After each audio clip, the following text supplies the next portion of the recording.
In a world overflowing with information, one man set out to make sense of it all and ended up reshaping the way humanity thinks. His name is Larry Page.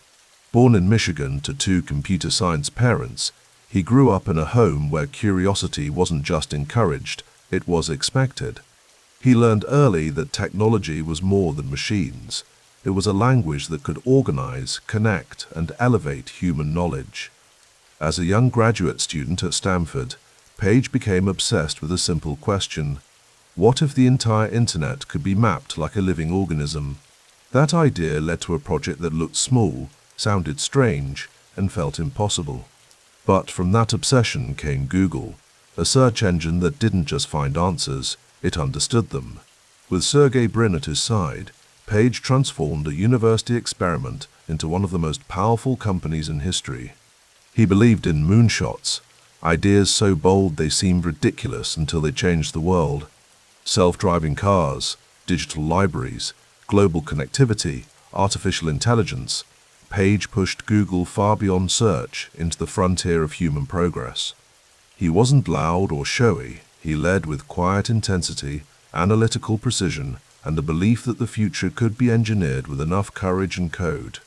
How did a soft-spoken researcher become the architect of the modern internet? And what drives a billionaire still chasing the next breakthrough instead of the spotlight? This is the story of Larry Page, the visionary who turned algorithms into empires and curiosity into a global force. Welcome to Richie Rich Stories. The thin snow fell in delicate patterns against the Michigan State University windows, creating an insular quiet that few outside the academic world ever truly experienced. Inside the warm glow of a faculty office, Carl V. Page Sr. watched his newborn son sleep in a makeshift crib beside his desk, a drawer emptied and lined with blankets. It was spring 1973, but East Lansing held winter's grip a bit longer than the calendar suggested. "He'll be surrounded by machines his whole life," Carl murmured to a colleague who had stopped by to see the new arrival. "Just like we were surrounded by books." Lawrence Edward Page, Larry, as he would soon be called, entered a world in transition. The Vietnam War was limping toward its bitter conclusion. The Watergate hearings would dominate television screens within months. The American dream had taken on a certain tarnish. But in this corner of Michigan, in this community of computer scientists and mathematicians, a different future was being quietly assembled. Larry's childhood unfolded in the shadow of academia's peculiar wealth, not the wealth of money, though professors lived comfortably enough, but the wealth of ideas, of access, of being present at the birth of something transformative. The Page household on a quiet, tree-lined street near campus was distinctly upper-middle class by East Lansing standards. Faculty salaries afforded solid ranch homes, reliable American cars, and summer vacations, usually to academic conferences where work and leisure blurred together. The house itself became Larry's first laboratory. By the time he could walk, he was surrounded by the tools of an emerging digital age: early personal computers, circuit boards, technical journals, and the constant hum of conversation about artificial intelligence, algorithms, and the future of computation. "Mom, what does this button do?" 5-year-old Larry asked one winter evening in 1978, pointing to the keyboard of an Exidy Sorcerer, one of the early personal computers that found its way into the Page home before most American families had ever seen such a device. Gloria Page smiled at her curious son. She taught programming at Lyman Briggs College within MSU, and she recognized the look in Larry's eyes, the same expression her students showed when something clicked into place. "That's the command key," she explained, kneeling beside him. "It tells the computer you're about to give it an instruction." "The computer listens to us?" Larry asked, his voice filled with wonder. "Only if we speak its language," Gloria replied. This exchange, unremarkable to the Pages, would have seemed exotic in most American households of the late 1970s, where television remained the dominant electronic presence. But Larry grew up in a home where technology wasn't a visitor, it was family. Carl Jr., Larry's older brother, shared this digital inheritance. The siblings' relationship was marked by the typical fraternal competition, but channeled through their unique environment: who could solve a programming problem faster, who could disassemble and reassemble equipment more efficiently, who could imagine more creative uses for the machines that populated their home. "Larry, come look at this," Carl Jr. called one summer afternoon in 1980. The brothers huddled over the latest issue of Popular Science magazine, studying an article about home computing with the intensity other boys their age might reserve for baseball cards. "Someday everyone will have one," Larry said with the certainty only a 7-year-old can muster. "Maybe," his brother replied, "but who's going to teach them all how to use it?" The question lingered in Larry's mind. Even as a child, he sensed that technology alone wasn't enough. The interface between human and machine mattered just as much as the machine itself. The economic stagflation of the late 1970s touched East Lansing as it did everywhere, but in a cushioned way. Academic salaries didn't soar with inflation, but neither did they collapse with recession. The Page family existed in a middle-class bubble of intellectual security, where dinner-table conversations range from theoretical computer science to the practical challenges of bringing computing to the masses. Larry's father had founded small software companies alongside his academic career, ventures that were more about solving interesting problems than creating wealth. This entrepreneurial streak, combined with academic rigor, formed Larry's earliest understanding of what work could be: intellectually challenging, potentially world-changing, and measured by impact rather than income alone. "You're the first kid in the class to turn in a word-processed assignment," Larry's third-grade teacher remarked with a mix of admiration and uncertainty in 1981, examining the cleanly printed paper he'd submitted. "My dad helped me," Larry admitted, though in truth he'd needed less help than guidance on using the printer.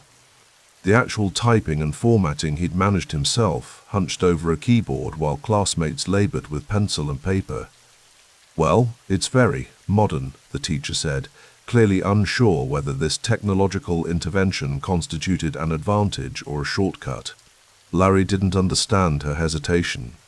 To him, the computer was simply a better tool, like using a hammer instead of a rock. Why wouldn't everyone choose the more efficient option? This practical efficiency would become a cornerstone of his approach to problems: not perfection, but improvement. Not revolution for its own sake, but meaningful evolution that made systems work better. The winter of 1983 brought a significant upgrade to the Page household's technological arsenal: a new personal computer that, while expensive by most family standards, represented an investment in the boy's education and interests. Larry, now 10, spent hours exploring its capabilities, writing simple programs, and imagining ways to make it do more. "You'll wear out your eyes staring at that screen," his mother cautioned one evening, finding him still at the keyboard well past bedtime. "Just 5 more minutes," Larry pleaded, the green phosphorescent glow illuminating his serious expression. "I almost have it working." The "it" was a rudimentary music program, not a sophisticated synthesizer, but a sequence of tones that demonstrated Larry's growing interest in how computers could interact with the physical world beyond their screens. Music and mathematics had always been intertwined, and in the Page household, both were valued expressions of pattern recognition. Larry's early entrepreneurial ventures were modest and typical of suburban American boyhood: mowing lawns, shoveling snow from driveways, the occasional lemonade stand. But unlike many of his peers, he approached these activities with an engineer's mindset, considering how to optimize routes between houses or how to adjust lemonade prices based on the day's temperature. "You charged Mrs. Henderson less than the Petersons?" his father asked one July afternoon in 1984, reviewing Larry's lemonade stand receipts with amused interest. "Mrs. Henderson walked 3 blocks in the heat," Larry explained. "The Petersons just came from next door. They weren't as thirsty." Carl Sr. laughed. "That's either a brilliant pricing strategy or terrible business sense," he said. "I'm not sure which yet." Larry shrugged. It seemed fair. This early intuition about value, that it wasn't fixed but contextual, based on need and effort, would later inform far more complex systems. But in that summer moment, It was simply a boy's understanding of fairness. The mid-1980s brought the first real exposure to computers in East Lansing's public schools, though the equipment was primitive compared to what Larry accessed at home. Still, school became a place where his interests found broader context. His teachers noted his unusual ability to analyze systems and identify inefficiencies, whether in classroom procedures or the school's primitive computer lab. Larry, not everything needs to be improved. His sixth-grade teacher sighed after he presented her with a detailed plan to reorganize the classroom bookshelves according to a system that would, he insisted, reduce search time by 40%. But why keep doing something the slow way, he asked, genuinely perplexed. Because sometimes the cost of change is higher than the benefit, she explained, unwittingly delivering an economics lesson that would take years for him to fully appreciate. Throughout middle school, Larry maintained a reputation as the quiet, smart kid who could fix things. When the school's computer lab encountered problems, teachers often called on him before summoning technical support. This practical engagement with technology solidified his identity as a builder and problem solver, someone who understood the value of making systems work. In the winter of 1987, 14-year-old Larry completed a science fair project that synthesized several of his interests. Using a home computer, some basic electronic components, and rudimentary sensors, he created a device that could detect temperature changes and adjust a home's heating system more efficiently than the standard thermostats of the era. It's not just about saving energy, he explained to the judges, with an earnestness that compensated for his natural quietness. It's about creating systems that adapt to how people actually live. The project won first place in the regional competition, not because the technology was revolutionary, it wasn't, but because Larry had articulated a vision that extended beyond the technical specifications. Technology should conform to human needs, not the other way around. As the decade approached its close, Larry entered high school with a solid sense of his own abilities and interests. East Lansing High School offered more advanced computer courses than many schools of the era, partly due to the influence of the university community. But even these classes often felt constraining to someone who had grown up immersed in computing's bleeding edge. Mr. Page seems to be operating on a different timeline than the rest of us, his computer science teacher noted in a conference with Gloria. He's solving next week's problems while his classmates are still working on today's. This asynchronicity, being mentally steps ahead of the surrounding environment, created a certain isolation. Larry wasn't unfriendly, but he existed slightly adjacent to the typical high school social scene, more comfortable discussing technological possibilities than weekend parties. In the summer of 1989, between his sophomore and junior years of high school, Larry attended a specialized program for mathematically gifted students at a nearby university. For 6 weeks, he immersed himself in advanced calculus, discrete mathematics, and early computational theory alongside peers who shared his intellectual interests, if not always his practical orientation. The theoretical foundation matters, argued one program instructor during a discussion about computer science education. Without it, you're just a technician, not a scientist. Larry considered this distinction carefully. He respected the elegant abstractions of pure mathematics, but he was drawn to applications, to building things that functioned in the real world. This tension between theory and practice would shape his educational choices and eventually his approach to innovation. By 1990, as Larry completed his junior year of high school, the world around him was changing in ways that would eventually align with his interests and abilities. The Cold War was winding down, creating space for technological optimism to replace nuclear anxiety. Personal computers had established themselves in homes and offices, though they remained isolated islands, not yet connected by the networks that would transform society in the coming decade. "Do you know what you want to study in college?" his guidance counselor asked during a routine meeting to discuss university applications. Larry nodded. "Computer science," he said without hesitation. "But I'm interested in how people use computers, not just how computers work." "Human-computer interaction," the counselor said, nodding. "That's becoming a real field now." "It has to," Larry replied. "Otherwise, we're just building machines for other engineers." This insight, that technology needed to serve human needs to reach its potential, had been forming in Larry since childhood. Growing up in a household where computers were tools for exploration rather than intimidating mysteries had given him a perspective different from many of his peers. He saw computing not as an esoteric specialty, but as a fundamental capability that would eventually permeate everyday life. As 17-year-old Larry looked toward his senior year and beyond, East Lansing had begun to feel constrained despite the advantages of growing up in a university community. The world of computing was expanding rapidly, with innovation clusters forming in places like Silicon Valley, Boston, and Seattle. Michigan had been an excellent incubator, but Larry sensed that his future would unfold elsewhere. On a chilly autumn evening in 1990, Larry sat at the family dinner table with his parents and brother, discussing college applications. Michigan has an excellent computer science program, his father noted, a hint of hope in his voice. Carl Sr. had devoted his career to building MSU's computing capabilities, and the idea of his younger son following in his footsteps at a sister institution held obvious appeal. Larry nodded, acknowledging both the quality of the program and the unspoken preference. "I'm definitely applying," he said, "but I'm looking at other places too." "Of course you should," Gloria said. "This is the time to explore options." The conversation continued, touching on various universities and their strengths. But beneath the specific institutions lay a more fundamental choice. Not just where Larry would study, but how he would approach the intersection of technology and society that increasingly fascinated him. Later that night, in his bedroom surrounded by books, components, and the accumulated artifacts of a childhood spent at the frontier of personal computing, Larry made notes about what he wanted from his education and beyond. The list was characteristically pragmatic: learn from the best people, gain access to cutting-edge resources, find others who shared his interest in making technology more accessible and useful.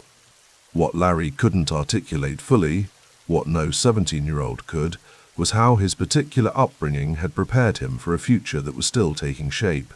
Growing up as the son of computer scientists during the birth of personal computing had given him not just technical knowledge, but a specific worldview, a belief that systems could always be improved. That speed and iteration mattered more than perfection, that the most valuable innovations were those that became invisible through their utility. As winter settled over East Lansing, bringing with it college application deadlines and the ritual anticipation of academic decisions, Larry continued his dual existence, high school student by day, digital explorer by night. In his family's home, surrounded by the technologies that had shaped his understanding of possibility, he stood at the threshold between the formative environment of his youth and the broader world that awaited. The future tech titan was still just a lanky teenager from Michigan, serious, curious, and comfortable with machines in a way that most of his generation was not. His most valuable assets weren't financial but intellectual and environmental. Exposure to computing from birth, parents who understood both the technical and social dimensions of the digital revolution, and a mindset that saw technology as a means rather than an end. What Larry Page couldn't know, as 1990 drew to a close and he contemplated his next steps, was how perfectly his upbringing had calibrated him for the technological inflection point just over the horizon, when computing would transform from a specialized tool into the connective tissue of modern society. The light from the monitor cast a pale blue glow across Larry Page's face as he stared intently at lines of code scrolling across the screen. Outside the engineering lab window, autumn leaves tumbled across the University of Michigan's North Campus. The year was 1991, and while the world was still adjusting to the fall of the Soviet Union, Larry was focused on a more immediate concern: building systems that could make sense of information. The lab hummed with the sound of cooling fans and the occasional click of keyboards.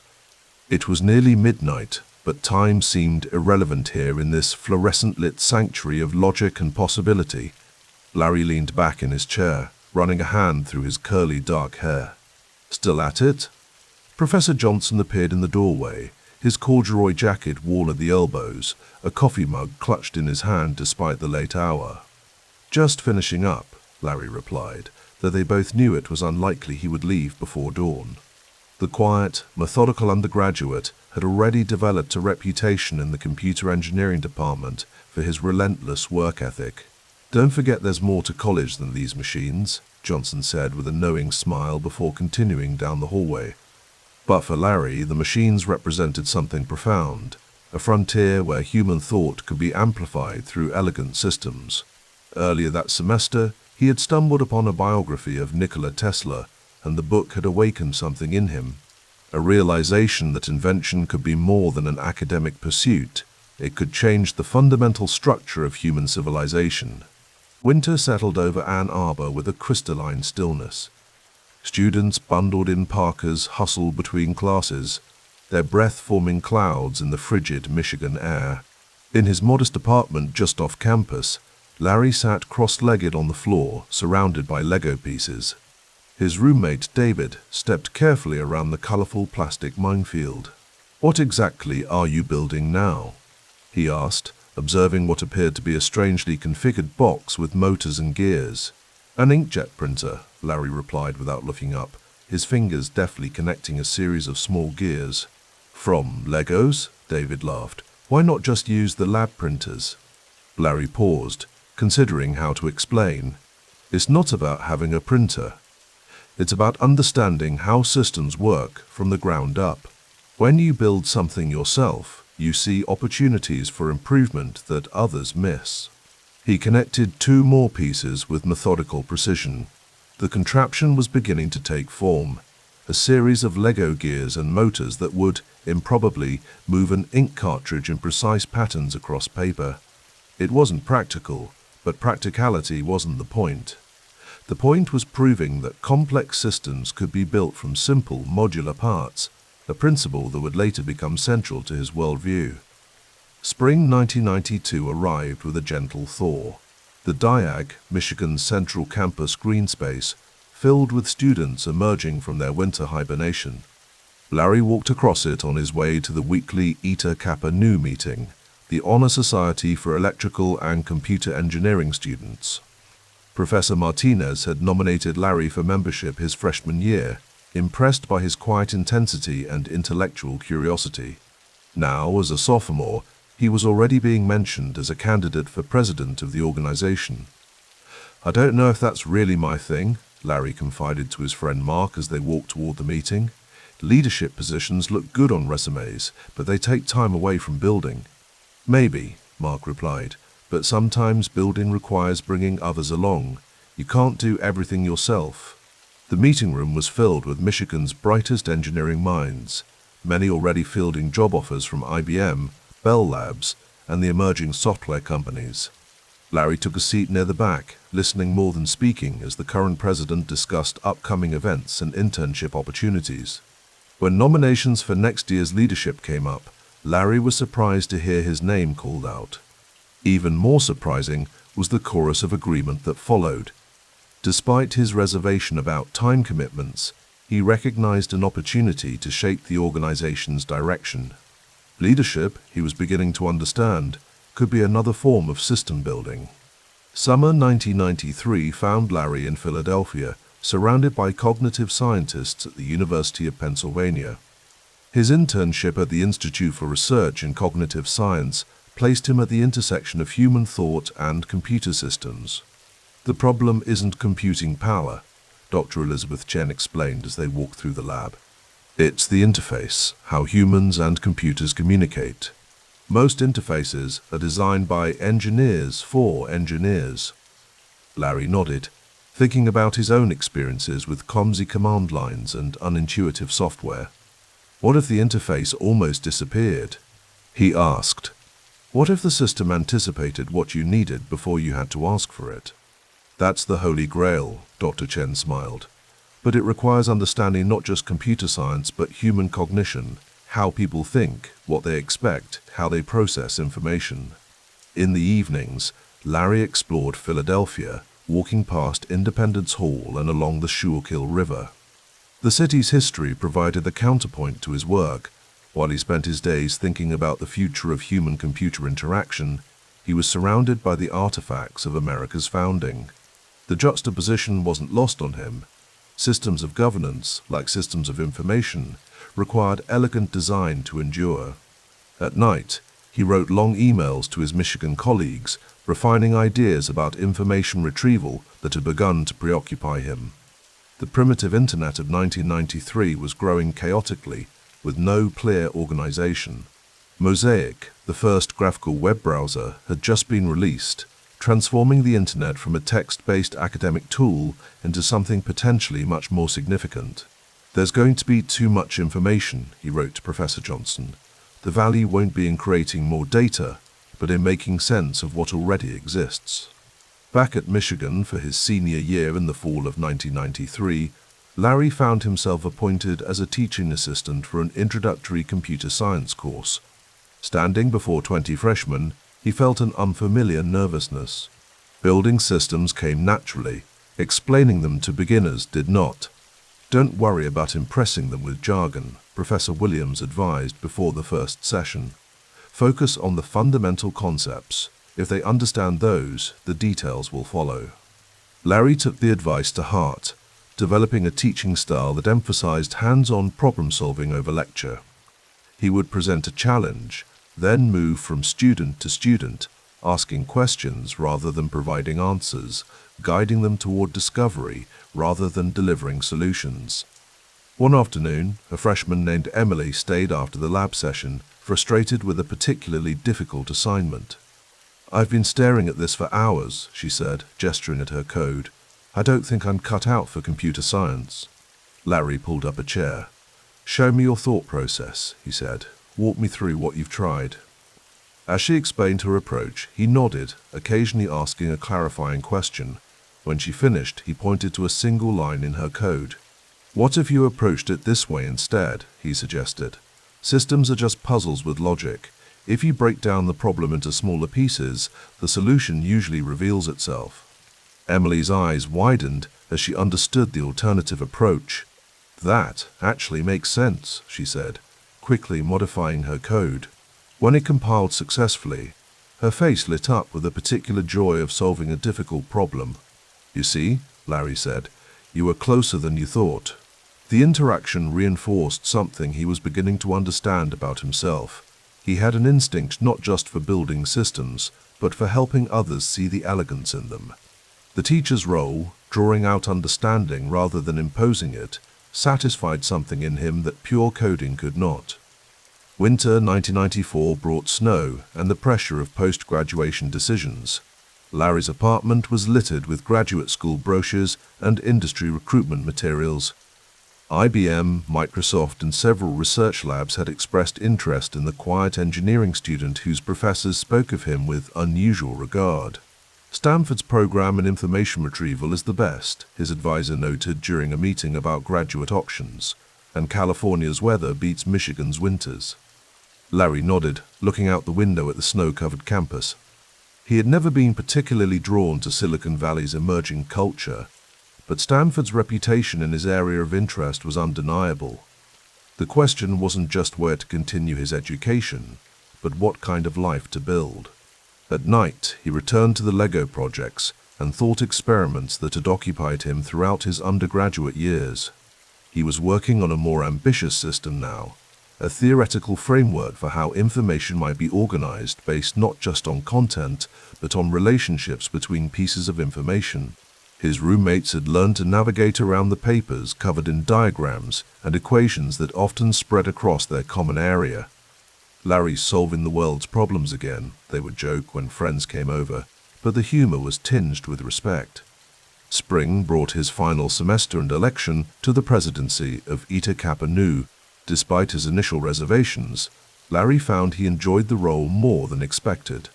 He restructured the organization's meetings, moving away from administrative discussions toward technical presentations where members could share their research and projects. "The point of bringing smart people together isn't to manage them," he explained to the other officers. "It's to create conditions where they can build interesting things and learn from each other."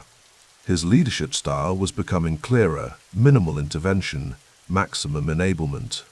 He preferred to establish simple systems and let others operate within them rather than micromanaging details. It was, in its way, another expression of his engineering mindset, designed for efficiency, then step back and observe the results. As graduation approached, Larry scheduled time at the university's music building, returning to the saxophone he had played years earlier at Interlochen Center for the Arts. The discipline of music, its mathematical precision, its demand for both technical skill and creative interpretation, had always provided a counterpoint to his computer work. Playing alone in the practice room, he felt the same sense of flow that came during his best programming sessions. Both activities required a balance of structure and improvisation, of following established patterns while looking for opportunities to transcend them. The evening before commencement found Larry walking through the engineering quad, saying goodbye to the labs and classrooms where he had spent countless hours. The campus was quiet, most students already celebrating or packing for departure. In the main computer lab, he found Professor Johnson working late, surrounded by stacks of papers. "Ah, Larry." The professor looked up. "Ready for tomorrow's ceremony?" "As ready as I'll be," Larry replied, taking a seat across from his mentor. "I've been thinking about what comes next." "Stanford, I assume?" Their offer was quite generous. Larry nodded. "It's the right next step, but I've been thinking beyond that, about what kind of work matters." Johnson set down his papers, giving Larry his full attention. "And what have you concluded?" "That information is becoming the most valuable resource, but it's growing faster than our ability to use it effectively. The next great leap won't be processing power, it will be organization and access." "Ambitious thoughts for someone who hasn't even graduated," Johnson smiled. "I read this Tesla biography a few years ago," Larry continued, "and something about him stayed with me. He wasn't just an inventor for invention's sake. He saw technology as a way to transform society fundamentally. That's the kind of impact worth pursuing." Johnson considered this. "Tesla died penniless, you know. Not all visionaries are rewarded in their time." "It's not about the reward," Larry said. "It's about building systems that matter." The professor nodded slowly. "Well, if anyone in this graduating class is positioned to make that kind of impact, it's you. Just remember that the most elegant systems account for human nature, not just technical possibilities." They sat in companionable silence for a moment, the hum of computers providing a familiar soundtrack. Through the window, the last light of day illuminated the campus where Larry had refined not just his technical skills, but his understanding of what he wanted to build and why. Tomorrow would bring commencement, Stanford would follow, and beyond that lay possibilities he had only begun to imagine. But in this moment, in the blue glow of monitors that had become more familiar than sunlight, Larry Page was exactly where he belonged, at the intersection of what machines could do and what humans needed them to become. The night air hung cool and still over the Stanford campus, carrying hints of eucalyptus and possibility. Larry Page stood at the window of the Gates Computer Science Building, watching the last glow of sunset fade behind the Spanish tile rooftops. 3 months into his PhD program, and already he sensed the currents of change sweeping through the valley, not just in the corridors of Stanford, but throughout Palo Alto and beyond. Still obsessing over the web crawler, the voice belonged to Sergey Brin, a fellow doctoral student whose analytical boldness had initially clashed with Larry's methodical nature. Larry turned from the window. "The structure matters, Sergey. The connections between pages tell us something fundamental that no one's really measuring." Fall 1995 had brought them together in an intellectual collision that surprised them both. Larry, under the guidance of Professor Terry Winograd, had been pursuing human-computer interaction research, but his mind kept returning to the chaotic growth of the World Wide Web, the digital universe expanding without maps or meaning. "Show me what you've got," Sergey said, dropping his backpack and pulling a chair to Larry's workstation. The monitor displayed a primitive visualization of web pages and their interconnections. Larry gestured at the screen. Everyone's focused on keywords and content. But what if the link structure itself contains the signal we need? What if links are like citations in academic papers, votes of confidence from one page to another? Sergey leaned closer, the blue light of the monitor reflecting in his eyes, so a page with more links pointing to it would be more valuable. Not just more links, Larry said, animated now. Links from pages that are themselves important. The idea had been germinating since he'd arrived at Stanford, drawing on his undergraduate experience at Michigan, where he'd built projects that analyzed connections between systems. The building had emptied hours ago. Only the distant hum of server racks and the occasional footsteps in the corridor disturbed their conversation. This was Silicon Valley in late 1995, the Netscape IPO just months behind them, the Nasdaq climbing past 1,000, and venture capitalists beginning to circle the campus like hopeful predators. By spring 1996, what began as an argument had transformed into collaboration. The Stanford Digital Library Project, funded by the National Science Foundation, provided the infrastructure they needed: server space, bandwidth, and the legitimacy of academic inquiry. Larry named their web crawler Backrub, a nod to its focus on backlinks, the connections pointing to a page rather than from it. One night in late 1996 would be etched into Larry's memory forever. The Gates building, nearly deserted at 2 a.m., became the scene of intellectual breakthrough. Sergey had brought whiteboards to life with equations, while Larry paced the worn carpet, debating the mathematics of web importance. "It's recursive," Larry insisted, stopping to sketch a node diagram. "A page is important if important pages point to it. We need to solve for the eigenvector of the modified link matrix." "You're talking about the stationary probability distribution of a random walk," Sergey countered, writing rapidly. "It's a Markov chain." Hours blurred as they refined the algorithm, which would eventually become PageRank. Dawn was breaking when they finally stepped outside, the cool air shocking their system after the stale heat of the computer lab. "We should file a patent through the university," Larry said quietly, looking across the empty quad. Sergey nodded. "This could change how people find information. Everything." By mid-1997, Backrub had indexed nearly 75 million URLs. The university servers strained under their project's growing appetite for computing resources. Larry's living room in his modest Palo Alto apartment had become an unofficial command center, filled with salvaged equipment and printouts of data. "Portals are missing the point," Larry said to Sergey as they reviewed search results from their prototype. Outside, the Santa Ana wines rattled the windows, carrying the scent of distant wildfires. Yahoo, Excite, Alta Vista, they're all trying to keep users on their sites with news and weather. But search isn't a destination, it's a gateway. Their first meeting with executives from Excite had been disappointing. Larry had prepared meticulously, explaining how Backrub could dramatically improve search quality. The response had been tepid, an offer that hovered around $750,000, conditioned on Larry and Sergey joining their engineering team. "They don't understand what we've built," Sergey said, staring into his coffee cup. "They think search is a solved problem." Larry's expression remained impassive, but his voice carried quiet conviction. "We're not selling." Similar meetings with Alta Vista and Yahoo yielded no better results. The pattern repeated, executives impressed by the technology, but unconvinced of its commercial potential.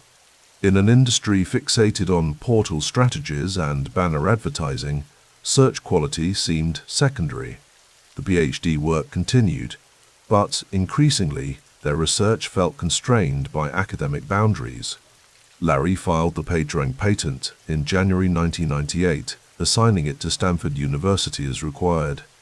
Yet even as he fulfilled his academic obligations, his thoughts drifted toward something more ambitious. Summer 1998 arrived with unrelenting heat and a sense of decision. Larry and Sergey had converted a dorm room into a makeshift lab, running tests on their revolving search engine, now called Google, a play on Google, the mathematical term for 10 to the 100th. "We need to decide," Larry said one evening, his voice quiet against the hum of cooling fans. "Stay and finish the PhDs. Or build this for real," Sergey finished. The question hung between them, weighted with implications. Leaving their doctoral programs would mean abandoning years of work, disappointing advisors, stepping away from the institutional support that had nurtured their project. A meeting with Andy Bechtolsheim, co-founder of Sun Microsystems, offered unexpected clarity. On an August morning in 1998, they met on the front porch of Susan Wojcicki's Menlo Park home, a modest two-story craftsman rented for around $1,700 a month. After a brief demonstration on their laptop, Bechtolsheim reached for his checkbook. "This is very interesting," he said simply, writing a check for $100,000 made out to Google Inc. Larry looked at the check, then at Sergey. There was only one problem. Google Inc. didn't exist yet. "We'll need to incorporate," he said softly. On September 4, 1998, Google officially incorporated in a friend's garage in Menlo Park. The space belonged to Susan Wojcicki, who had rented her garage to the fledgling company.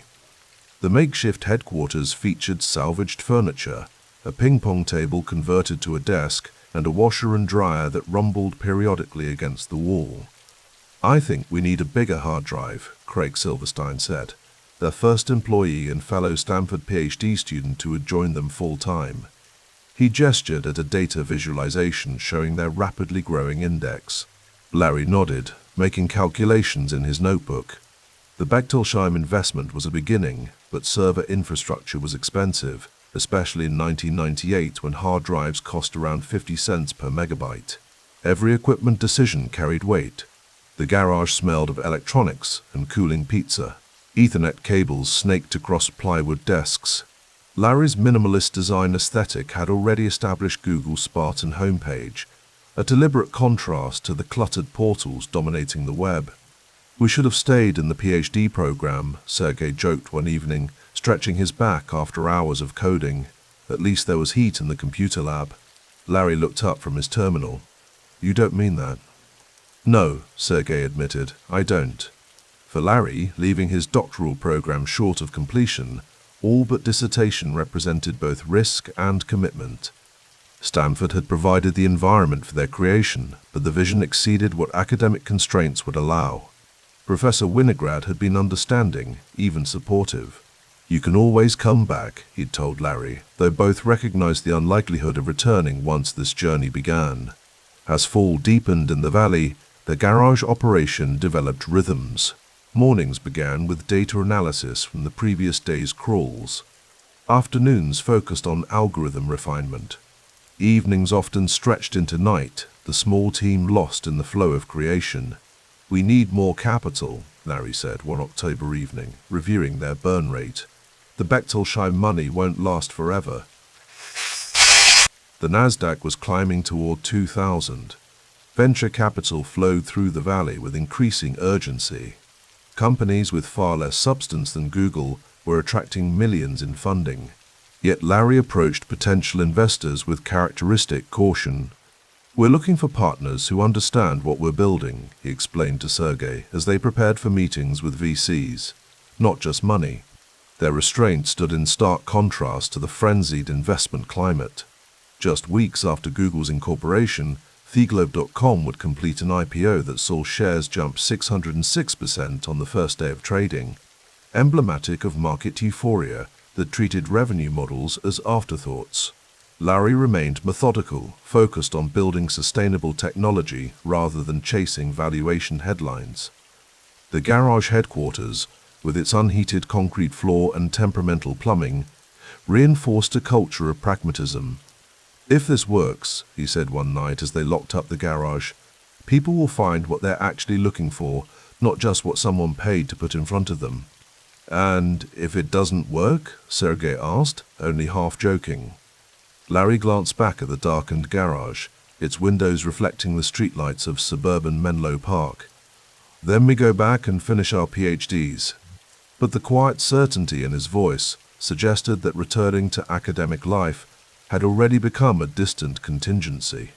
The decision to incorporate, to transform research into enterprise, had crystallized something essential in Larry's approach to innovation. Structures matter, whether in hyperlink analysis or in organizational design. As 1998 drew to a close, the small company's search engine was serving over 10,000 queries per day. The index had grown to encompass millions of pages. The incorporated entity that began with a misspelled check now had legitimate bank accounts, a growing list of equipment assets, and increasing interest from the technological cognoscenti of Silicon Valley. Each night, Larry drove home to his apartment through the quiet streets of Menlo Park, his mind still processing the day's challenges. The weight of decisions, technical, financial, strategic, never fully lifted. Yet beneath the burden of responsibility lay a current of certainty. They were building something fundamental, something that could change how humanity accessed information. In those moments, driving through the valley night, Larry Page wasn't thinking about wealth or fame or even success in conventional terms. He was thinking about elegance in system design, about the mathematical beauty of PageRank, about the countless connections that formed meaning from chaos. The PhD remained unfinished. The garage operation remained precarious. The future remained unwritten. But the algorithm worked, and in that knowledge lay the quiet confidence that would carry Google forward, one query, one link, one page at a time. The morning fog clung to the glass facades of University Avenue like a silk veil, diffusing the February sunlight into a soft glow. Larry Page stood at the window of 195 University Avenue in Palo Alto, a steaming cup of black coffee warming his palm. The new office space felt simultaneously too large and too small, expansive compared to the garage where Google had begun, yet already insufficient for what his mind projected forward. "We're burning $500,000 a month," Sergey's voice cut through his thoughts. His co-founder was perched on the edge of a desk, one leg swinging freely. "The licensing deals with Netscape and Red Hat are bringing in something, but," he trailed off, the arithmetic too obvious to state. Larry nodded, his gaze still fixed on the street below. Outside, the dot-com frenzy was at full throttle. Young programmers clutching Red Bull cans hustled between meetings. BMWs and Audis crowded parking spaces, and cafes teemed with entrepreneurs pitching to potential investors. The millennium was approaching, carrying with it a euphoria that seemed to defy financial gravity. "We need capital," Larry said quietly, "but more than that, we need to be self-sustaining." He turned from the window, moving to a whiteboard that dominated the wall. On it was sketched the minimalist homepage that had become their signature. A simple search box, 2 buttons, a pristine expanse of white. No flashing banners, no weather widgets, no stock tickers, nothing like Yahoo's cluttered portal approach. "This is our edge," Larry tapped the board. "While they're building department stores, we're building a perfect tool. Speed compounds usage, usage compounds data, data compounds advantage." Sergey slid off the desk, crossing to stand beside him. "The VCs don't all see it that way. They want to know how a search box monetizes." "Then we need the right VCs," Larry replied. 3 months later, in early June 1999, Larry sat in a conference room on Sand Hill Road, the epicenter of venture capital in Silicon Valley. Across the table sat John Doerr of Kleiner Perkins and Michael Moritz of Sequoia Capital, 2 competing firms that rarely co-invested but had made an exception for Google. $25 million, Doerr said, his voice calm but his eyes intense behind rimless glasses. At $100 million post-money valuation, Larry maintained a poker face, though his pulse quickened. The figure would value his and Sergey's stakes at over $50 million each, on paper at least. More importantly, it will provide a runway for their vision. "We believe in what you're building," Moritz added, his Welsh accent softening the edges of his words. "But we need to discuss adult supervision." Larry's expression cooled slightly. "We've heard that before." "Consider it friendly advice," Doerr responded. "Google is poised for exponential growth, the operational demands." "We'll build the right team," Larry interrupted, his voice quiet but firm. "But Sergey and I understand the technology and the vision better than anyone.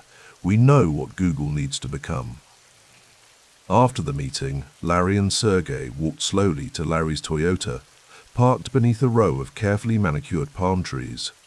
The California sun was high overhead, baking the asphalt. $50 million, Sergey said, breaking the silence. "Each."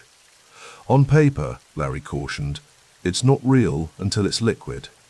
And it's not important compared to what we're building." Sergey nodded. Still, not bad for a couple of PhD dropouts. Larry allowed himself a small smile. Let's get back to work. We're still losing $6 million a year. The new millennium arrived without the predicted Y2K computer apocalypse. By February 2000, Google had moved beyond its original space at University Avenue, expanding to accommodate a growing team of engineers and the racks of servers that powered their search engine. Larry paced the conference room, reviewing the whiteboard where the model for AdWords was sketched out. The system was elegant in its simplicity. Advertisers would bid on keywords, but Google would rank their ads not just by the bid amount, but by the click-through rate, a proxy for relevance and user interest. It's an auction, he explained to the assembled team, but with a quality component. The market sets the price, but we ensure relevance. Spam doesn't win. Susan Wojcicki, who had rented her garage to Larry and Sergey in the early days and now led the advertising efforts, nodded. Our tests show significantly higher engagement than the Overture model. Larry paused, considering. This isn't just an advertising system. It's an information system that happens to make money.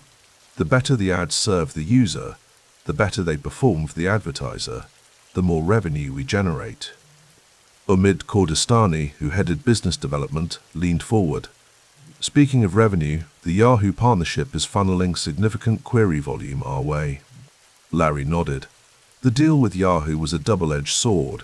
It provided crucial query volume that improved their algorithms through scale, but it also meant serving a potential competitor. We keep the data, we keep learning, Larry said. But we need to be ready for the day when Yahoo decides they want to search for themselves. Later that evening, after most of the staff had departed, Larry remained in his office. The building was quiet except for the hum of computers and the occasional voice from the few engineers working late. He opened his laptop and scrolled through the day's search statistics. The numbers were climbing steadily. Queries per second, new users, geographic reach. Sergey appeared in the doorway, backpack slung over one shoulder. Still here? Just checking the numbers. Sergey dropped into a chair. I heard back from Alta Vista, another rejection on the acquisition offer. Larry nodded, unsurprised. They still think we're just a feature, not a company. Their loss, Sergey shrugged. We had to build it ourselves anyway. The words resonated with Larry. They'd heard similar sentiments from every major portal, from Excite's George Bell, who balked at their $1 million asking price, to Yahoo, who preferred to partner rather than acquire. It's better this way, Larry said after a moment. We control the roadmap. And the board's pushing again for a CEO search, Sergey added. Dua brought it up at lunch yesterday. Larry leaned back in his chair, considering. The pressure for adult supervision was mounting as their growth accelerated. Part of him resisted. Google was his vision, his creation. Another part recognized the practical reality of scaling an organization that was already approaching 100 employees. Not yet, he decided. We've still got moves to make. The business model isn't proven at scale. Outside the window, the valley was dotted with lights, offices where other startups were burning midnight oil, chasing their own visions. Many would fail. The warning signs of the bubble's impending burst were already appearing, though few wanted to acknowledge them. The market's shifting, Larry observed. Nasdaq's getting volatile. More reason to focus on revenue, Sergey replied. AdWords could be the difference between us and all the dot-coms with no business model. Larry nodded slowly. We've got maybe a year before the capital markets freeze up. By then, we need to be self-sustaining. The autumn of 2000 brought with it the first serious tremors of the dot-com collapse. The Nasdaq had peaked in March and was now in free fall. Office parks that had been impossible to lease months earlier now posted vacancy signs. The mood in Silicon Valley shifted from euphoria to grim determination. Larry sat in a cafe on University Avenue, watching pedestrians hurry past. Across from him was David Drummond, Google's outside counsel who had recently joined as the company's legal head. The AdWords platform is performing better than projected, Larry said, pushing a printout across the table. Click-through rates are higher than the industry standard by a factor of 5. Drummond studied the numbers. These are encouraging. And Yahoo? The partnership is holding. Their queries now account for nearly 20% of our volume. Larry took a sip of his coffee. But there's a cost to that dependency. You're worried they'll build their own search once they see the value? Larry nodded. Or acquire someone else. Either way, we need to be prepared to stand alone. As they spoke, a small crowd gathered around a television mounted in the corner of the cafe. The presidential election between Gore and Bush was still unresolved, Florida's recount generating daily controversy. The uncertainty seemed to mirror the tech industry's own precarious position. The board meeting next week, Drummond said, returning to business. They'll want to discuss the CEO search again. Larry's expression remained impassive, but Drummond had worked with him long enough to sense the resistance. We've reached $220,000 in revenue last year, Larry counted, and we'll cross 10 million this year. The model is working. It's not just about the numbers, Larry. It's about scaling the organization, navigating partnerships, managing investor relations. Larry looked out at University Avenue, where a row of BMWs gleamed in the autumn sunlight. 6 blocks away was their former office, where they'd received their first major funding just 16 months earlier. In that short span, they created a new advertising platform, expanded internationally, and begun to demonstrate that their search-centric approach could generate sustainable revenue. I know what Google needs, he said finally, but I also know my limitations. We'll find the right person when the time is right. December 2000. The Google holiday party had a subdued quality compared to the excesses visible at other tech companies. While some startups still rented out entire museums or hired A-list performers in a final blaze of bubble-funded glory, Larry had insisted on restraint. He stood near a window in their Mountain View office, watching engineers and their partners mingle around a modest spread of catered food. Sergey was at the center of a small group, demonstrating some new features with animated gestures. Quite different from last year, Marissa Mayer observed, joining him. One of their earliest employees, she had become crucial to maintaining Google's product integrity. We're different from last year, Larry replied. The whole valley is. The Nasdaq had fallen below 2,500, down nearly 50% from its March peak. Layoffs had begun across the industry. Pets.com had already shuttered, its sock puppet mascot now an emblem of excess. But we're growing, Marissa noted. The AdWords platform changes everything. Larry nodded.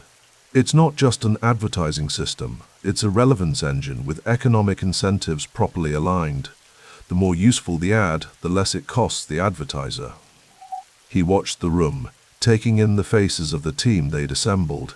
Engineers from Sun and Oracle, product managers from SGI and Microsoft, all drawn by Google's technical challenges and the chance to build something transformative. Despite the impending winter in the technology sector, there was genuine energy in the room. We've got the right core, he said after a moment. Now we need to execute while everyone else is retrenching. Later, as the party wound down, Larry found himself alone in his office. On his desk was the latest financial projection.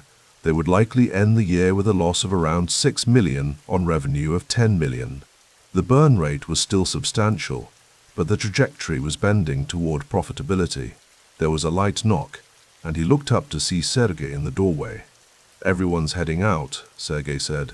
Some of the team is continuing at the Tide House. I'll pass, Larry replied. Just finishing up some things here. Sergey entered and took a seat. For a moment, they sat in comfortable silence, the kind that forms between partners who have shared thousands of hours of work and thought. Remember when we tried to sell for $1 million? Sergey asked finally, a smile playing at the corners of his mouth. Larry nodded. And now we're burning that much every 2 days. But we're building something that couldn't exist any other way. Sergey gestured toward the window, beyond which lay the darkened office where their growing team worked.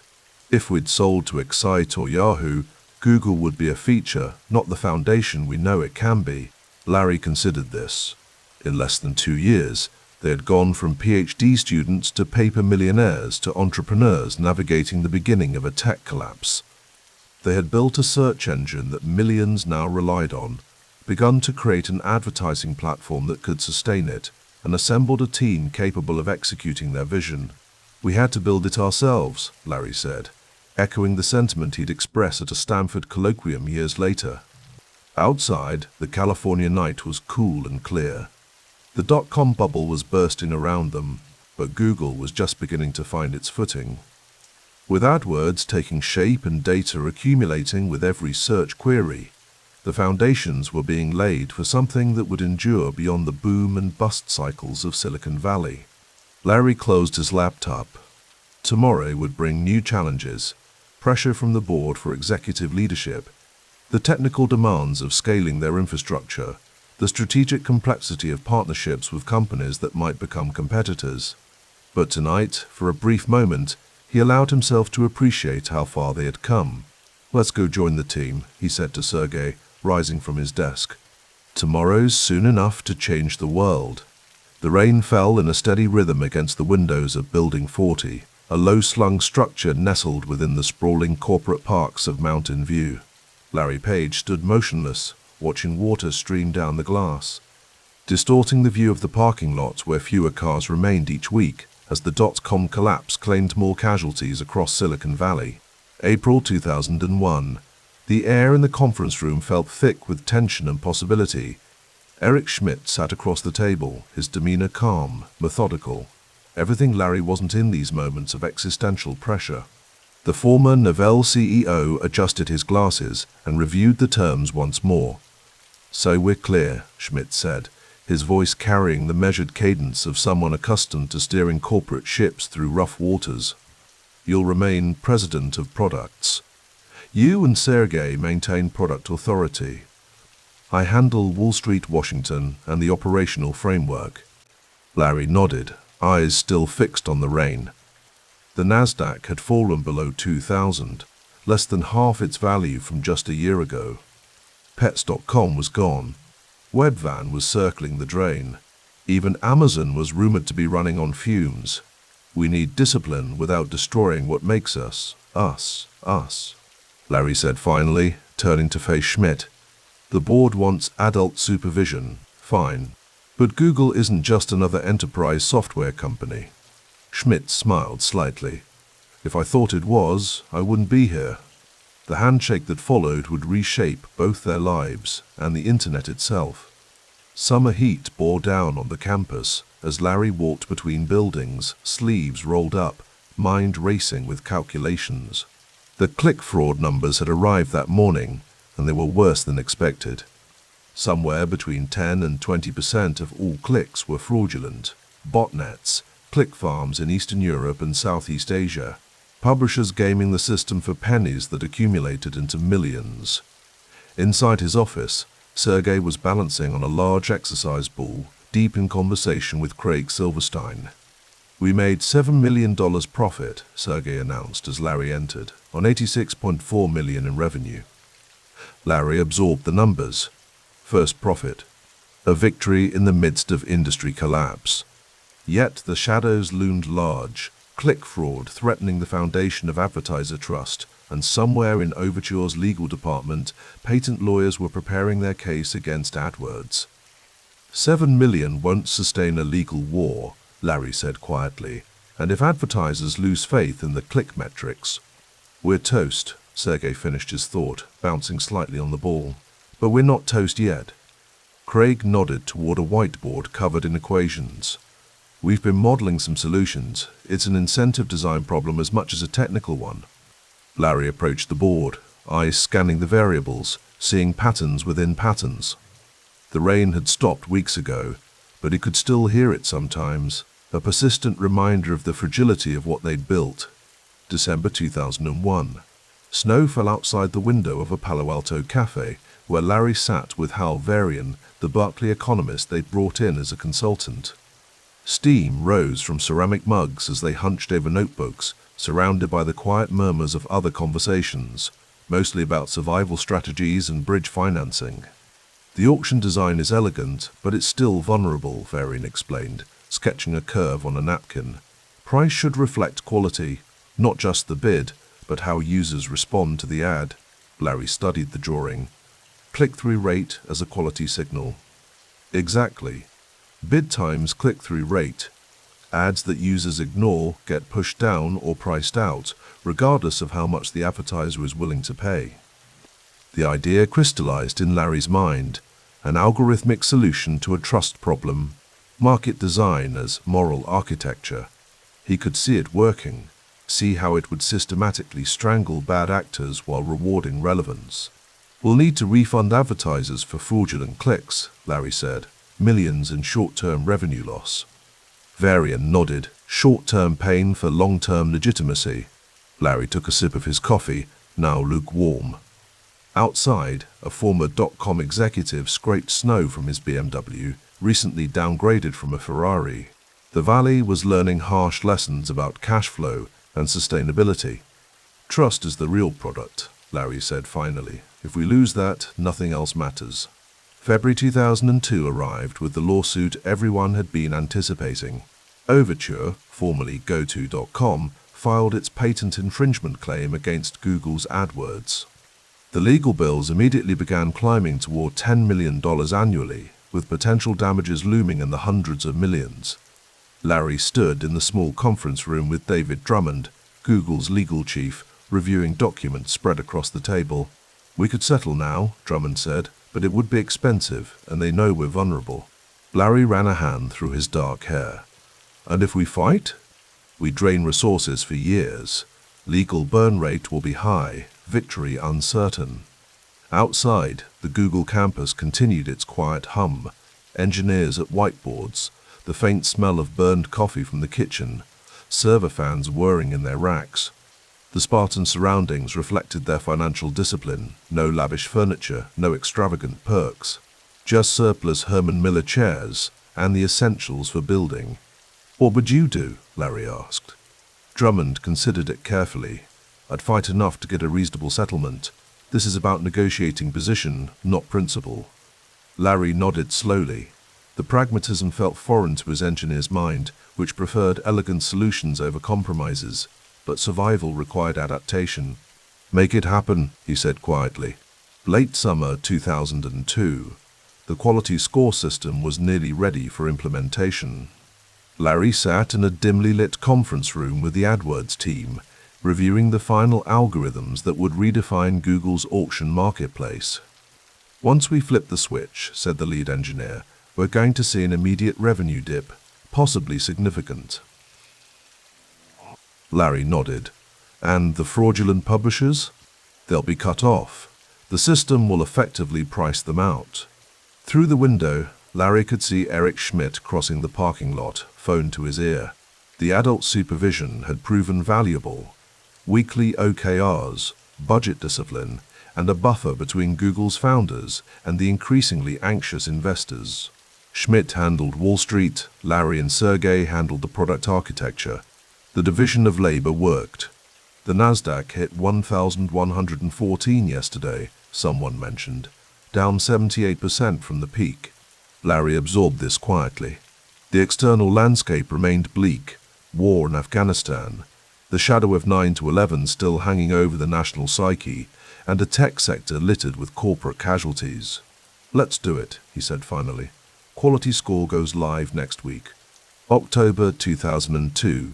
The lowest moment. Larry sat alone in his office, reviewing a confidential analysis of Yahoo's potential acquisition interest. The number, approximately $5 billion, glowed on his screen like a beacon in the darkness. A soft knock at the door preceded Schmidt's entrance.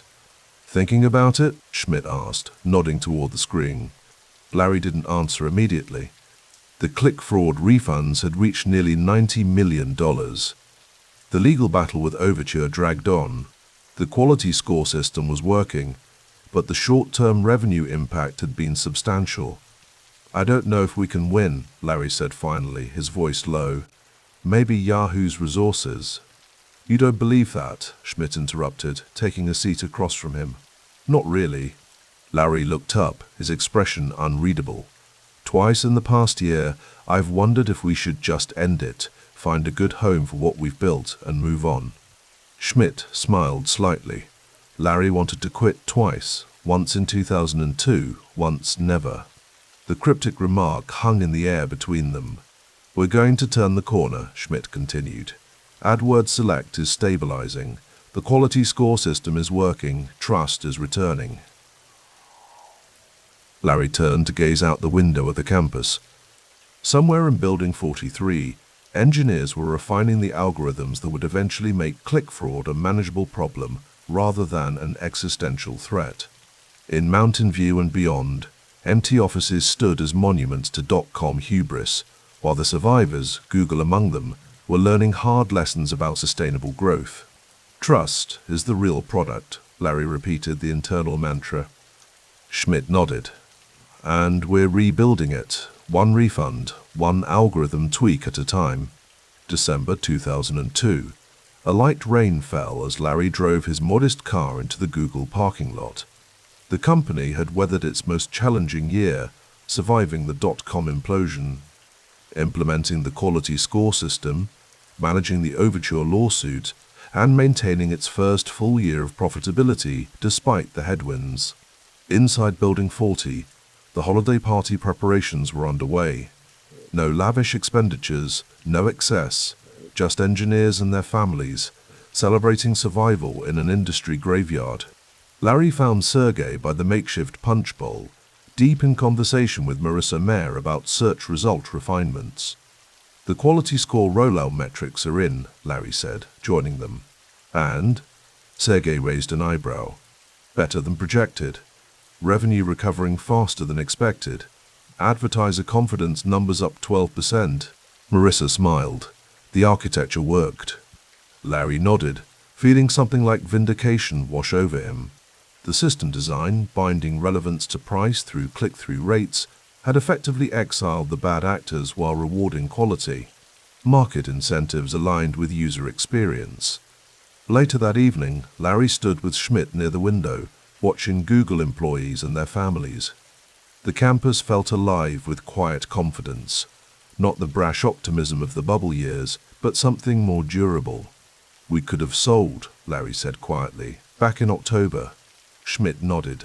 You could have, but you didn't. Something Eric said to me once, Larry continued, almost to himself. Yahoo might buy the company, but they couldn't buy what makes it work. Outside, the rain continued its gentle rhythm against the glass. Beyond the campus, Silicon Valley was still littered with the remnants of failed dreams, empty office parks, abandoned server racks, the occasional errand chair sitting forlorn on a curb. But inside, Google had found its footing, not despite the crisis, but because of how it had responded. Trust is the real product, Schmidt echoed. Larry nodded, watching his creation survive its first true test. The dot-com crash had forced a reckoning that separated substance from speculation. Google had emerged not just intact but strengthened. Its revenue model, its algorithmic foundations deepened, its organizational discipline forged in crisis. In his pocket, Larry carried a small notebook where he'd recently calculated his net worth. Somewhere north of $1 million, modest by pre-crash standards, but significant in a time when many former paper millionaires had returned to cubicle life. The number itself meant little to him compared to what it represented, the ability to keep building. As midnight approached, Larry slipped away from the celebration, walking the quiet corridors of Google's headquarters. In server rooms, the machines hummed with purpose, processing searches, serving ads, calculating quality scores, architecture designed to align incentives with integrity. The rain had stopped when Larry finally stepped outside. The air was cool and clear, the parking lot mostly empty. Tomorrow would bring new challenges, the continued legal battle with Overture, refinements to the quality score system, the disciplined march towards sustainable growth. But tonight, under a break in the clouds where stars had appeared, Larry allowed himself a moment of certainty. They had survived the crucible. What emerged was stronger than what had entered. The amber light of late summer filtered through the Googleplex windows as Larry Page stood motionless, observing the buzz of activity around him. Engineers huddled over terminals, debating algorithms in hushed tones. The building vibrated with a quiet intensity that matched his own internal rhythm. At 31, Larry found himself at the precipice of something extraordinary, a transformation from garage startup founder to public company steward. He ran his hand along the smooth conference table, feeling the texture of the wood beneath his fingertips. The Dutch auction paperwork lay scattered across its surface, filled with numbers that would soon transform from theoretical to tangible. August 2004 was proving to be a pivotal month, not just for him but for the entire concept of how Silicon Valley companies went public. "The banks are pushing back hard on the auction model," said Eric Schmidt, looking up from his notes. "They're saying it's too experimental, that it cuts them out of their customary role." Larry allowed himself a small smile. That's precisely the point. Their IPO approach, a Dutch auction that would democratize who could buy shares and at what price, was a deliberate challenge to Wall Street's established order. The traditional system enriched insiders and investment banks at the expense of ordinary investors and the company itself. Larry had no patience for inefficient systems, whether in computing or finance. "We'll stick with the plan," Larry said quietly. "Let the market set the price, not the middlemen." Eric nodded, accustomed to his young founder's quiet determination. The relationship between the seasoned CEO and the technical co-founder had evolved into something surprisingly effective since Eric had joined in 2001. Where Larry provided the North Star of innovation and technical vision, Eric navigated the business practicalities and external relationships. In the cafeteria later that day, still run by Charlie Ayres, the former Grateful Dead chef whose organic cuisine had become legendary in the valley, Larry sat with Sergey over bowls of Thai curry. The conversation turned, as it often did, to the lawsuit that had hung over them for years. "The overture settlement is done," Sergey said, lowering his voice despite the ambient clatter of silverware and conversation. 2.7 million shares. Larry calculated mentally. At their target IPO price, that was nearly $300 million in value, a hefty sum to resolve Overture's patent claims over their auction-based advertising system. Yet he felt a sense of relief rather than resentment. The settlement removed a significant cloud just before their public offering. "Worth it," Larry responded after a moment. "We've improved the model anyway. Their version was primitive compared to what we've built." Indeed, Google's advertising platform had evolved dramatically since the early days.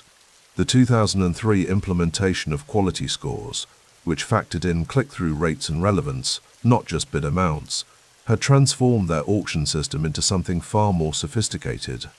Advertisers were staying because it worked, because it delivered measurable returns on investment. Revenue had surged 230% in 2003 alone. Later that evening, Larry drove his modest Prius through the cool California night to his home. Despite his paper wealth approaching billions, he maintained relatively simple tastes.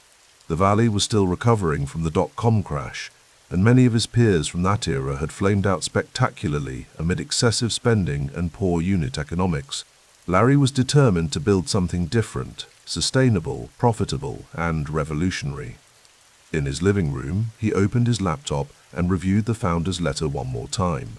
The document would accompany their IPO prospectus, explaining their philosophy to potential shareholders. "Google is not a conventional company. We do not intend to become one." The words reflected his deep belief that their mission, to organize the world's information and make it universally accessible and useful, transcended quarterly profit targets. The dual-class stock structure they created would ensure he and Sergey maintained voting control even as they sold shares to the public.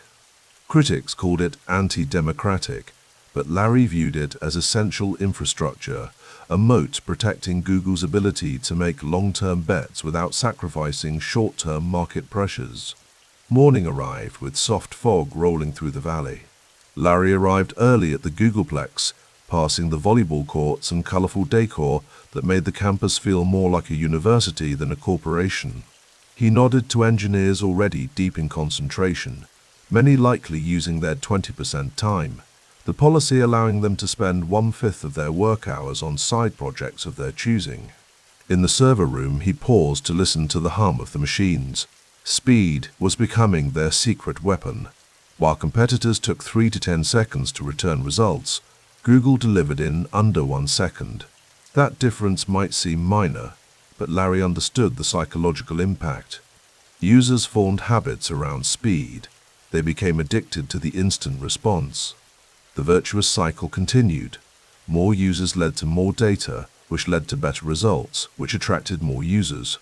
His phone vibrated. Susan Wojcicki was calling about Gmail. Launched in April with 1 gigabyte of free storage, revolutionary when competitors offered mere megabytes. The service had ignited a privacy controversy. Critics called Google Big Brother for scanning email content to serve contextual ads. The privacy groups are escalating, Susan said when he answered. They're planning demonstrations, calling for boycotts. Larry considered this calmly. The scanning is automated. No humans read the emails. It's the same technology that filters spam. The public doesn't necessarily make that distinction. They will, he replied with quiet confidence. The utility outweighs the concern. A gigabyte of storage solves a real problem for users. He was right. Despite the backlash, Gmail was accumulating users at a remarkable rate, over 1 million in its first month alone. The invite-only strategy had created scarcity, making Gmail accounts coveted digital possessions. The afternoon brought a meeting about click fraud, the growing practice of competitors or disgruntled parties clicking on ads maliciously to drain advertisers' budgets. Left unchecked, it threatened the fundamental trust in their advertising ecosystem. We need to get ahead of this, Larry said to the team assembled in the conference room. Transparent detection and refunds for invalid clicks. Make it institutional, not reactive. An engineer objected, but if we publicize how much click fraud we're catching, it could undermine confidence in the system. Larry shook his head. The opposite. Transparency builds trust. If we hide it, we look complicit. The approach was characteristic. Address structural problems with structural solutions, not band-aids or marketing. As IPO day approached, the intensity around the Googleplex heightened. Bankers and lawyers moved through the hallways with increasing frequency, their formal attire contrasting with the engineers' casual dress. Larry and Sergey's refusal to wear suits during roadshow presentations had raised eyebrows in New York financial circles, but the founders were unmoved. They would present themselves as they were, engineers who had built a better system. The night before the IPO, Larry met Sergey and Eric at a quiet restaurant in Palo Alto. Away from the Googleplex, away from the advisors and bankers, the three men contemplated the transformation about to occur. Tomorrow changes everything, Eric said, swirling the wine in his glass. The scrutiny, the quarterly expectations, the financial press analyzing your every move. And changes nothing, Larry countered softly. Our mission remains the same. The work remains the same. Sergey smiled. Well, some things change, like our theoretical net worth. Larry nodded. At the $85 per share IPO price, his stake would be valued at approximately $3.25 billion. A staggering sum on paper, though it would be locked up for months after the offering. We should talk about Google.org, Larry said, shifting the conversation. They had set aside approximately 1% of equity for philanthropic purposes, which at IPO valuation would amount to nearly $1 billion. I want it structured for impact, not for publicity. They discussed how the foundation would operate, focused on global challenges where Google's technological approach might offer unique solutions. Unlike traditional corporate philanthropy, which often amounted to check writing for goodwill, Larry envisioned something that applied their data-driven methodology to humanity's biggest problems. August 19, 2004, dawned clear and bright. Larry arrived at the office early, dressed simply in jeans and a button-down shirt. The IPO would happen without ceremony. No bell ringing at Nasdaq, no champagne. The Dutch auction would run its course, and by day's end, Google would be a public company. Throughout the morning, Larry continued his routine, reviewing code and sitting in on engineering discussions. To observers, he might have appeared oblivious to the financial transformation occurring, but in reality he was processing it in his methodical way. At his desk, he pulled up the latest search metrics. The volume continued its relentless growth. People weren't just using Google. They were verbing it. "Let me Google that," had entered the lexicon, the ultimate form of brand ubiquity. The unit economics had become a well-oiled machine, cost per click ranging from 50 cents to $2, gross margins around 60%, operating margins between 30 and 35%. Advertiser retention exceeded 70%. The mathematics of the business were compelling, and now the public markets would get to participate. By late afternoon, the results were in. The IPO had gone smoothly, with shares priced at $85 each, valuing the company at approximately $23 billion. In the first day of trading, the stock jumped, closing at $100.34. Larry received the news with characteristic restraint. While many in Silicon Valley might have celebrated with lavish parties or extravagant purchases, he merely took a moment alone on the rooftop of the Googleplex, looking out over Mountain View as the setting sun painted the sky in hues of orange and purple. "So, billionaire," came Sergey's voice from behind him. "How does it feel?" Larry turned to his friend and co-founder. "Like responsibility," he said finally. Sergey nodded, understanding. "The dual-class structure worked. We maintain control." "We'll lead it," Larry replied. "This is just the beginning. Search is still primitive compared to what it could be, and organizing the world's information goes far beyond web pages." As night fell over Silicon Valley, Larry Page considered not the wealth that had been created that day, but the work still to be done. The IPO was not an endpoint, but a milestone in a longer journey. The mission remained to organize the world's information and make it universally accessible and useful. The means had changed. They now had public capital and public scrutiny, but the underlying vision remained constant. In his quiet, determined way, Larry Page had transformed from garage entrepreneur to public company founder without abandoning his essential nature. The mathematician, engineer who saw the web as a mathematical graph remained, now with far greater resources at his command. The moat around Google, its brand, its speed, its data advantage, was widening, creating the foundation for what would become one of the most valuable companies in history. But that night, looking at the stars appearing over Silicon Valley, Larry thought not of valuation or stock prices, but of information. The cosmic sea of it that surrounded humanity, waiting to be organized, understood, and made useful.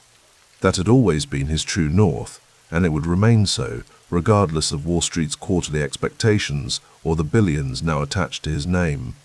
The autumn rain streaked down the tinted windows of Google's Mountain View headquarters as Larry Page gazed across the sprawling campus. His reflection stared back at him, the same unruly dark curls and thoughtful eyes that had become synonymous with Silicon Valley's ascendant power. But something had changed in his demeanor since the IPO, a subtle hardening around the edges, a chess player's calculation replacing the graduate student's enthusiasm. "We need to make a move," he said softly, more to himself than to Eric Schmidt, who stood nearby reviewing quarterly numbers. "Mobile is coming. If we don't control the pathway to search, someone else will build walls around it." The year was 2005, and Google's post-IPO honeymoon had given way to a new reality. No longer the scrappy underdog, they were now a public company with a $100 billion market cap, thousands of employees, and competitors who viewed them as an existential threat. "Andy Rubin's team is small but impressive," Schmidt replied, setting aside his papers. 50 people, no shipping product, but the demo shows promise. A mobile operating system that could run on any manufacturer's hardware. Page nodded, fingers drumming against the conference table. "Microsoft will try to replicate their desktop monopoly on phones. And if Apple enters the space, the rumors are getting louder, they'll build a closed garden. We'll be locked out or taxed to reach users. The board will question a preemptive $50 million acquisition with no immediate revenue stream." Page's expression didn't change. "The board hired us to see around corners. This isn't about immediate revenue, it's about distribution risk." Schmidt understood. In the quiet moments between their public-facing roles, he had come to appreciate Page's pattern recognition, particularly regarding platform control points. The 3 years since Schmidt had joined as CEO had transformed Google from a private company with a brilliant algorithm into a public juggernaut with increasing gravity in the digital universe. "I'll support it," Schmidt said finally, "but you'll need to make the case." Later that evening, Page drove his Tesla Roadster prototype through Palo Alto's rain-slicked streets.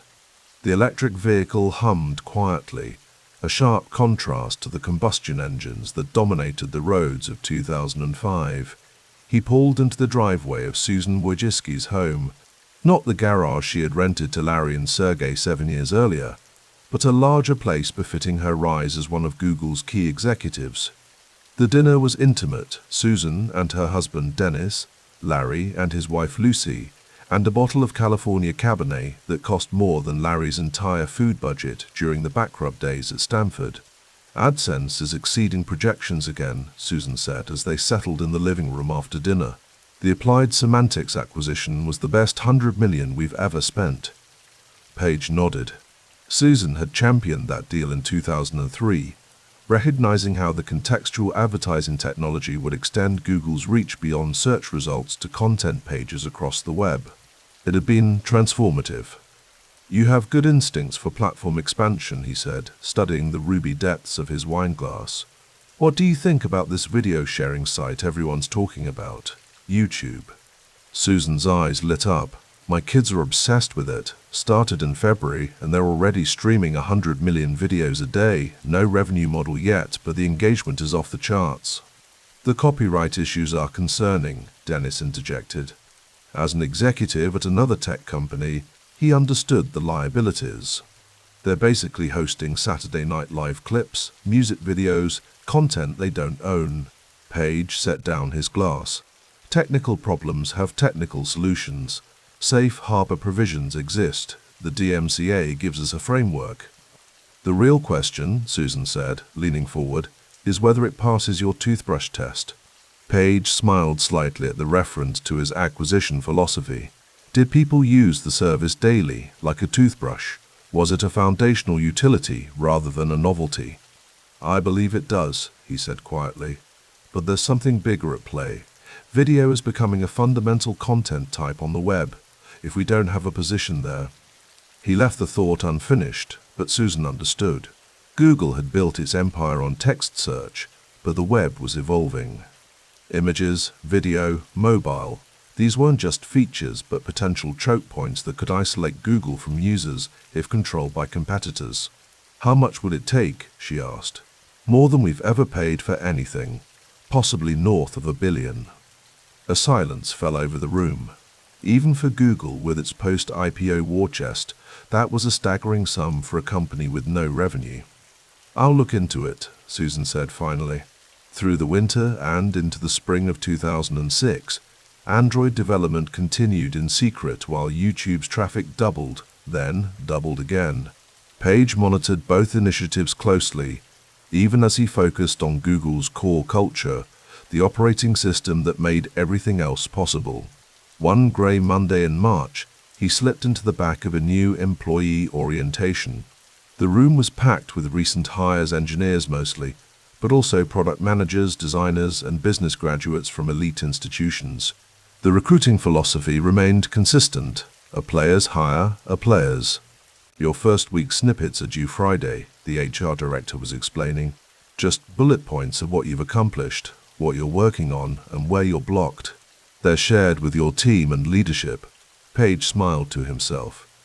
The snippet system he'd implemented years ago was still working, a lightweight way to maintain visibility across teams while reducing meeting overhead. Information asymmetry was organizational friction, and friction slowed innovation. After the session, he wandered through the Googleplex, past the colorful bike racks and volleyball courts. A group of engineers were huddled in a glass-walled conference room, arguing animatedly over a whiteboard covered in diagrams. He recognized Paul Buchheit, who had built Gmail as a 20% project, the policy allowing engineers to spend 1 day a week on side initiatives of their choosing. Not every 20% project succeeded, but when they did, Gmail, Google News, AdSense for content, the payoff was transformative. The key was creating space for serendipity, while maintaining enough structure to channel innovation toward user value. By the summer of 2006, YouTube's trajectory was undeniable. The site had gone from cultural curiosity to phenomenon, hosting everything from political speeches to personal vlogs to clips from television shows. But with growth came legal scrutiny. Viacom is making noise about $1 billion lawsuit, David Drummond said, his deep voice filling Page's office. As Google's chief legal officer, Drummond had guided the company through the IPO and countless acquisitions. Their content is all over YouTube. What's the acquisition pathway look like? Page asked, ignoring the legal threat for the moment. They're fielding offers. We're not the only interested party. Page nodded slowly. Arrange a meeting with the founders.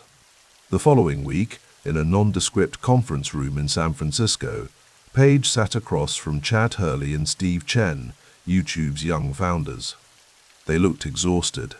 The strain of managing explosive growth while fending off legal threats had taken its toll. Your bandwidth costs alone must be astronomical, Page said after the pleasantries. Chen nodded, several million a month, and climbing. But the engagement metrics are unmatched, Hurley added quickly. Users aren't just watching, they're uploading, commenting, sharing. Page studied them carefully. You've built something remarkable.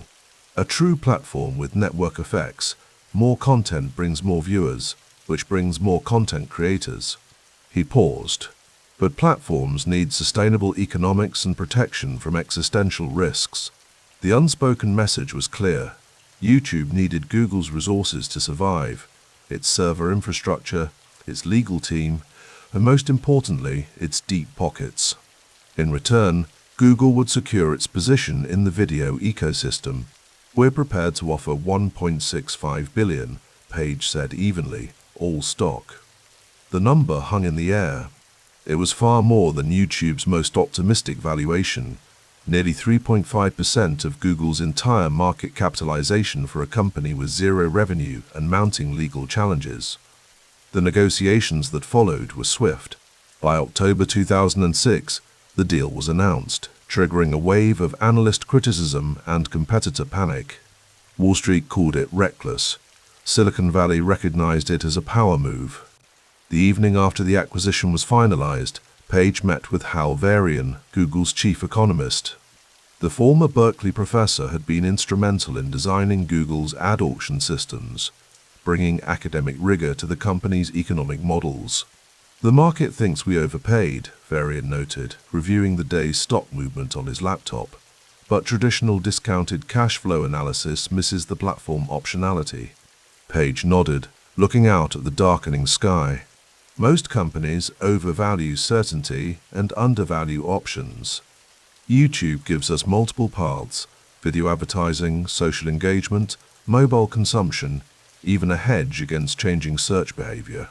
It's consistent with your investment philosophy, Varian agreed. You'd rather take technical risk than market risk. The copyright issues are solvable problems. Missing the video platform shift isn't. Later that night, alone in his modest Palo Alto home, Page reviewed his investment portfolio. Despite Google's soaring stock price and his billionaire status, he had sold only small portions of his holdings, enough to ensure personal financial security, but not enough to signal any lack of confidence in the company's future.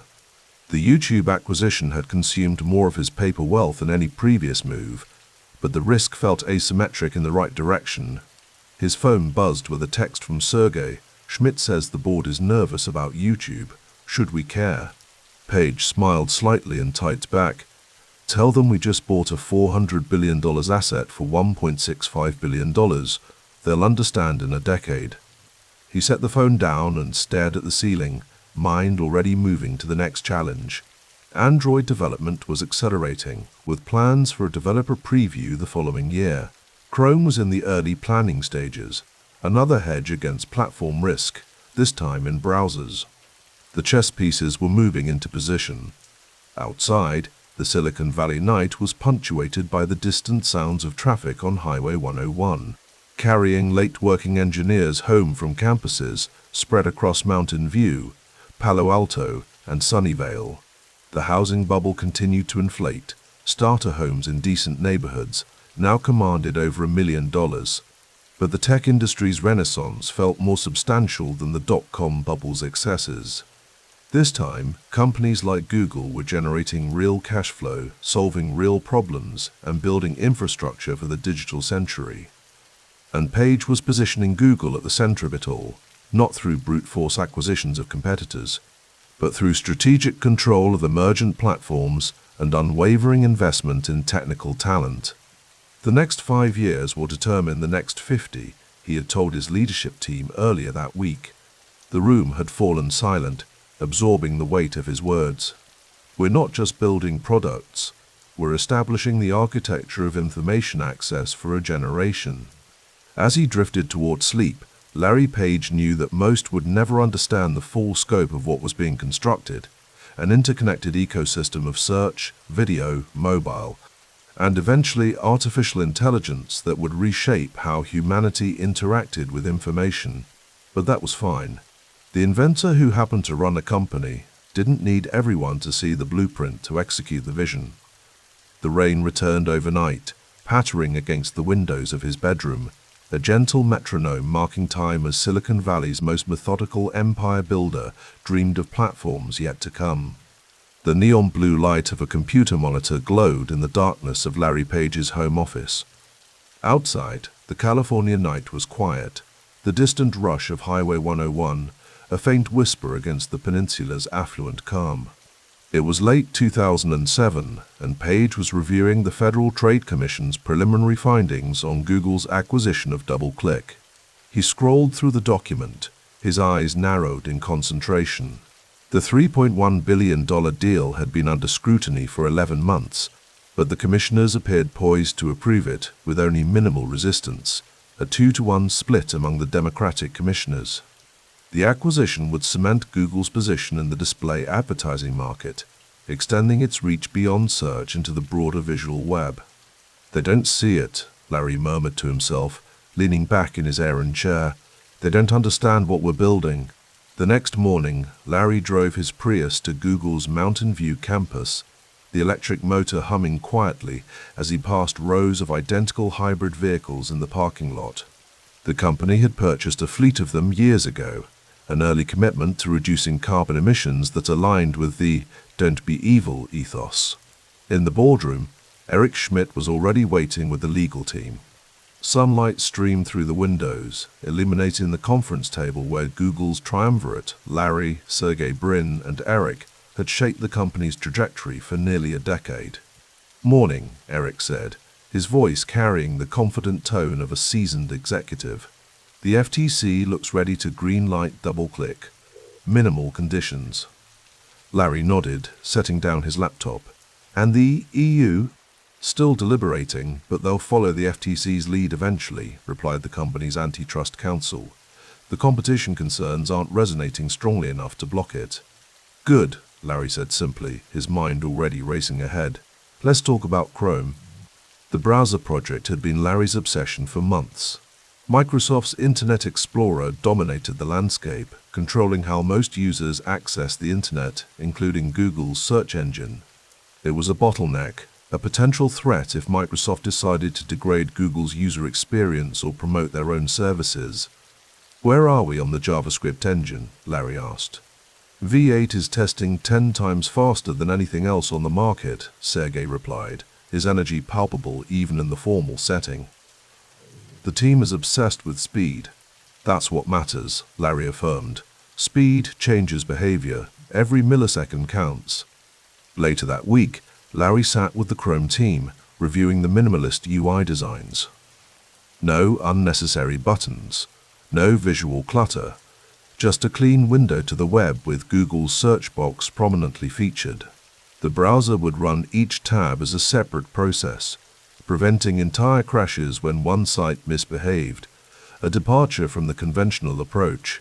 "It's defensive and offensive at the same time," he told Sergey as they walked the Google campus afterward, passing volleyball courts and outdoor lunch tables where engineers collaborated in the California sunshine.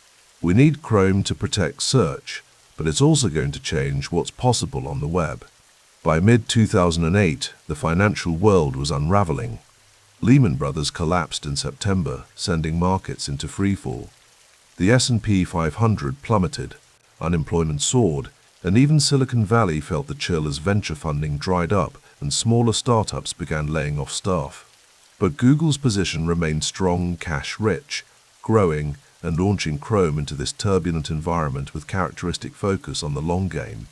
The browser debuted with comic book documentation illustrated by Scott McCloud, a nod to the engineering culture that prized clarity and creativity equally. In his glass-walled office, Larry reviewed the early adoption numbers with the Chrome team lead. 10 million downloads in the first month, not bad. Still, only a fraction of what IE has, the executive replied. Larry shook his head. Market share isn't the first metric that matters. Usage intensity is. Are developers adopting it? Is it changing expectations around speed? On both counts, yes. Web developers love it. The V8 engine is letting them build things they couldn't before.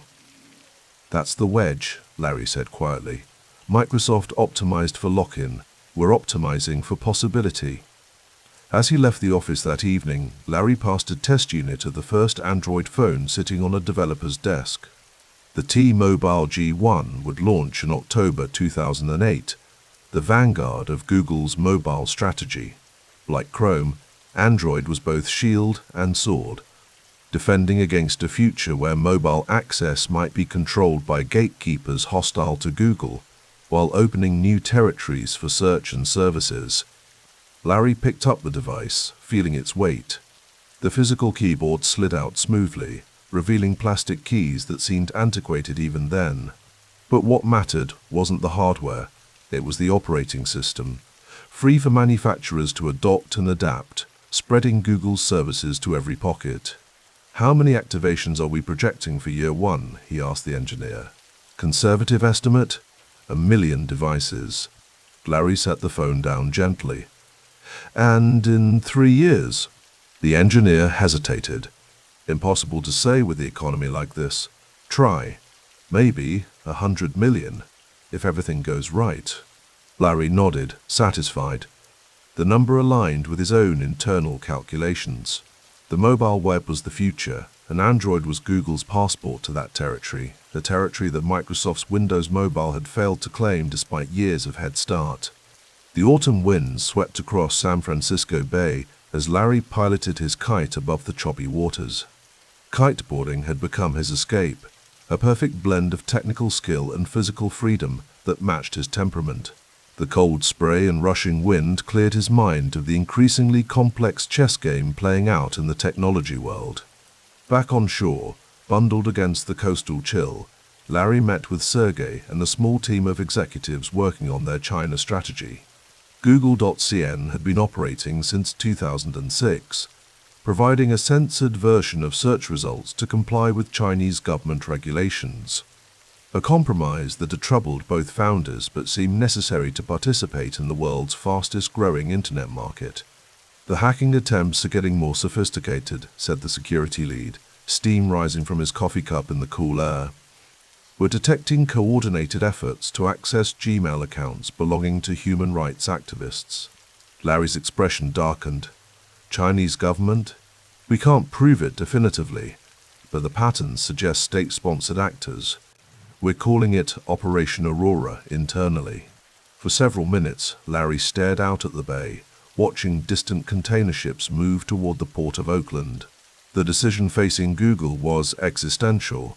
Continue operating in China under increasingly problematic conditions, or take a stand that would sacrifice access to hundreds of millions of users.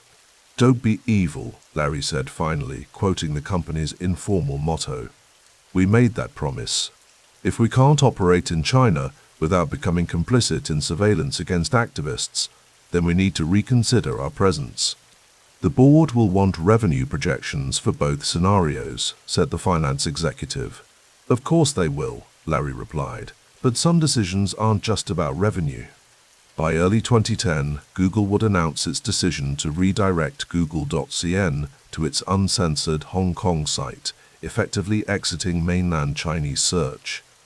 The move would be celebrated by free speech advocates in the West, but would surrender a massive market to local competitors like Baidu. The glass and steel conference room in Google's Building 43 hummed with quiet tension as Larry reviewed the final terms of the default search deal with Apple. The agreement would make Google the default search engine on Safari across all Apple devices at a cost approaching $1 billion per year. It's expensive, noted Google's CFO, and likely to increase substantially in the coming years. It's necessary, Larry countered, his voice soft but firm. iPhone users are valuable, high disposable income, heavy internet usage. The data alone justifies the cost. The partnership with Apple represented a complex symbiosis, competitors in mobile operating systems, yet partners in search. Google paid billions for default status while building Android as a hedge against Apple's control of the premium smartphone market. Later that day, Larry met with the Google.org team to review their $2 million grant to Khan Academy, part of a broader commitment to education technology that aligned with his belief in the democratizing power of information access. Sal Khan is doing something remarkable, Larry observed as the team showcased the platform's growth. He's breaking the link between geography and education quality. It's the same principle as search. Information wants to be universally accessible. The philanthropic initiative sat comfortably alongside Google's commercial ambitions, both expressions of the same underlying philosophy. Systems that scaled access to knowledge created disproportionate value. In the summer of 2009, Microsoft launched Bing, its rebranded search engine backed by a $100 million marketing campaign. The ads appeared on billboards along Highway 101, directly challenging Google's dominance in its own backyard. Inside Google, the response was swift and methodical. They're gaining about 2 points of share, reported the search analytics lead during an executive briefing, mostly from smaller engines, not from us. Larry nodded, unsurprised. What are users saying about the experience? It's good, definitely Microsoft's best effort yet. The visual organization is strong. Then, we need to move faster, Larry replied. Launch Google Instant as soon as it's stable. Real-time results as you type. No one should have to finish their query if we know what they're looking for. The competitive pressure drove relentless iteration, exactly as Larry had designed Google's culture to respond. Speed remained the North Star, sub-second latency, instant suggestions, incremental improvements that compounded into an insurmountable user experience advantage. That evening, Larry drove home in his Tesla Roadster, one of the first electric sports cars delivered by Elon Musk's fledgling company. The vehicle represented the same principles Larry applied to technology, a reinvention of a legacy system, emphasizing performance and efficiency over convention. At home, he reviewed an email from Eric Schmidt summarizing his latest meetings in Washington. Google's DC office, opened in 2007, had grown steadily as the company's regulatory footprint expanded. Eric handled most of the political relationships, freeing Larry to focus on product and technology, while their lobbying spend grew from $500,000 to over $5 million annually.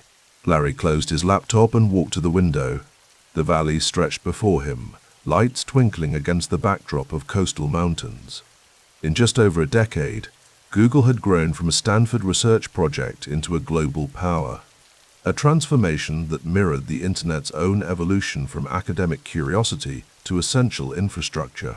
The challenges were multiplying: regulatory scrutiny, platform wars, moral dilemmas like China. But the core mission remained unchanged: organizing the world's information, making it universally accessible. Every browser installation, every Android activation, every search query, all of it built the flywheel that turned data into insight, insight into utility. As midnight approached, Larry made notes for the next day's meetings. Chrome's share was growing steadily. Android activations were accelerating beyond projections, and Google's search quality maintained its edge despite Bing's challenge.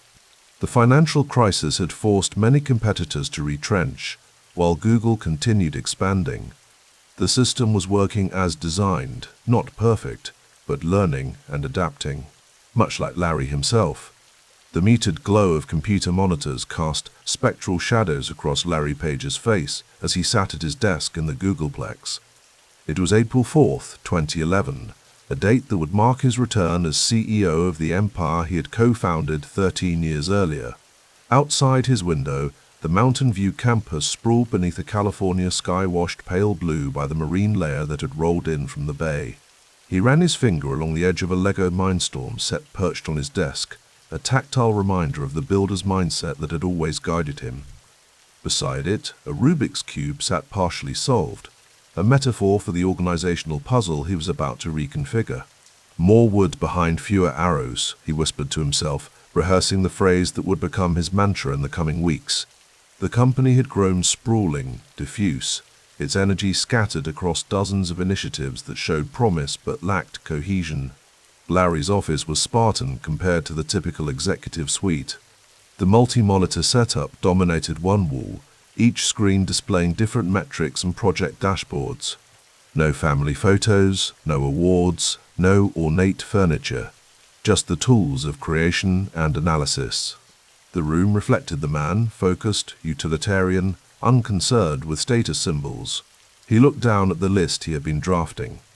Google Labs, Google Wave, Google Buzz, Google Health, Google Power Meter. All projects with passionate internal champions, all consuming resources, all failing his new toothbrush test. Would people use this product at least once a day?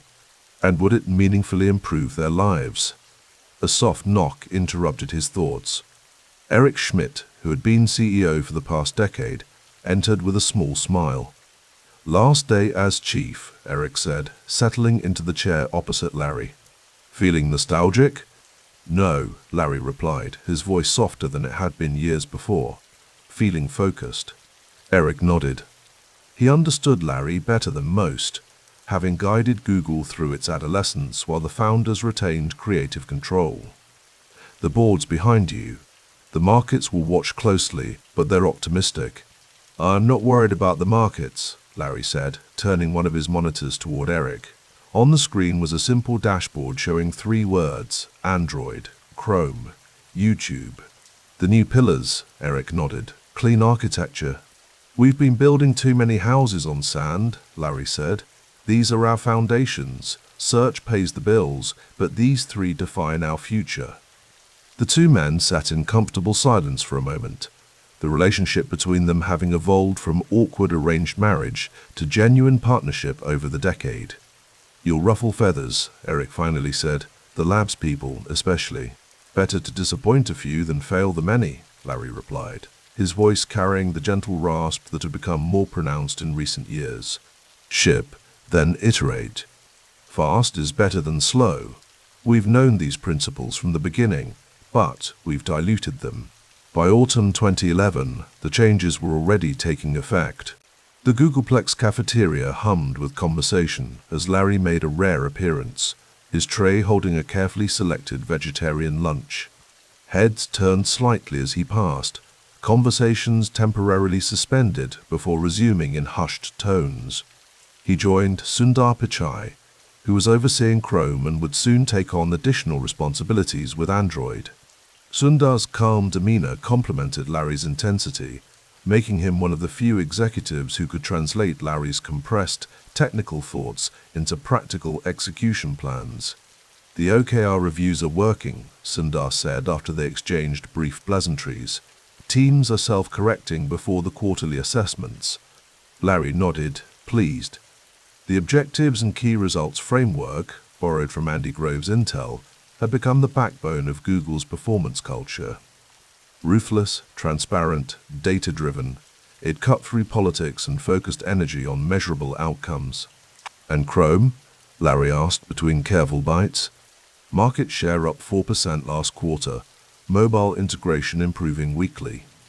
Sundar paused, then added, "The team's working on deep Android integration for the next release." Larry's eyes lit up slightly. The browser wars weren't about browsers at all. They were about access points, data collection opportunities, and ensuring no company could become a toll booth between Google and its users. "Good," Larry said simply, a word that carried the weight of approval from a man who measured praise carefully. And the hiring pipeline? Slow, deliberate. As you requested, Sundar replied. Better to leave positions open than fill them with B players. Larry nodded again. And the culls? Sundar's expression remained neutral, but Larry caught the momentary tightness around his eyes. The culls were Larry's term for the rapid termination of underperforming projects and, by extension, their champions. Proceeding. Not everyone understands, but most do. They don't need to understand. They need to ship, Larry said, his voice matter-of-fact rather than harsh. Fast to fire if not shipping, kind but clear. Around them, employees in their casual uniform of hoodies, jeans, and the occasional Patagonia vest moved through the cafeteria. Some carried laptops, continuing work discussions over their free gourmet meals, a perk that had become standard in Silicon Valley's talent wars. The recession had technically ended, but its shadow still loomed over the economy. Unemployment hovered near 9%, and the Occupy Wall Street movement was gaining momentum, channeling populist anger at the growing inequality. Yet here in the Googleplex, a different reality prevailed. The stock had begun its climb, up 25% in the first 6 months of Larry's renewed leadership. The focus was paying dividends. January 2012 brought unusually clear skies to Mountain View. Larry's Tesla, one of the early production models, hummed silently into its reserved parking space. He moved carefully out of the car, checking his calendar on his Android phone. The day's schedule showed blocks of maker time periods, explicitly protected from meetings where Larry could think, code, or review technical documents. This was part of his management philosophy. Leaders needed uninterrupted time to do deep work, not just to talk about work.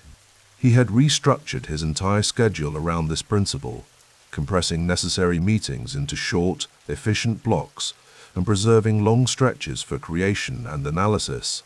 In his office, a visitor waited, Ray Kurzweil, the renowned futurist and inventor whose book, The Singularity is Near, had profoundly influenced Larry's thinking about technology's exponential growth curves and humanity's future. After brief introductions handled by an assistant, Larry got straight to the point.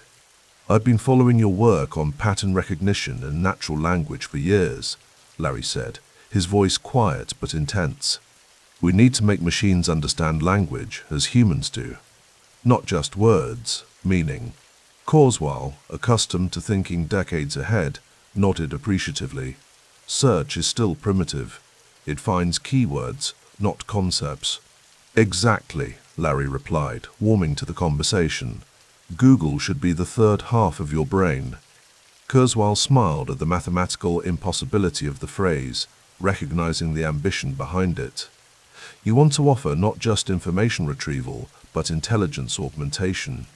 "Yes, and eventually something more." Larry paused, choosing his words carefully. "I'd like you to join us, Director of Engineering, focus on language understanding and machine learning." The offer was direct, without the usual corporate dance of multiple interviews and committee decisions. That was Larry's way, decisive when he saw alignment with his vision. By December 2012, Kurzweil had accepted, sending ripples through the tech community. The move signaled Google's long-term bet on artificial intelligence as the future of search and computing itself. Spring 2013 brought unwelcome personal news. Larry sat in his doctor's office in Palo Alto, receiving confirmation of what he had suspected. His vocal cord issues had worsened.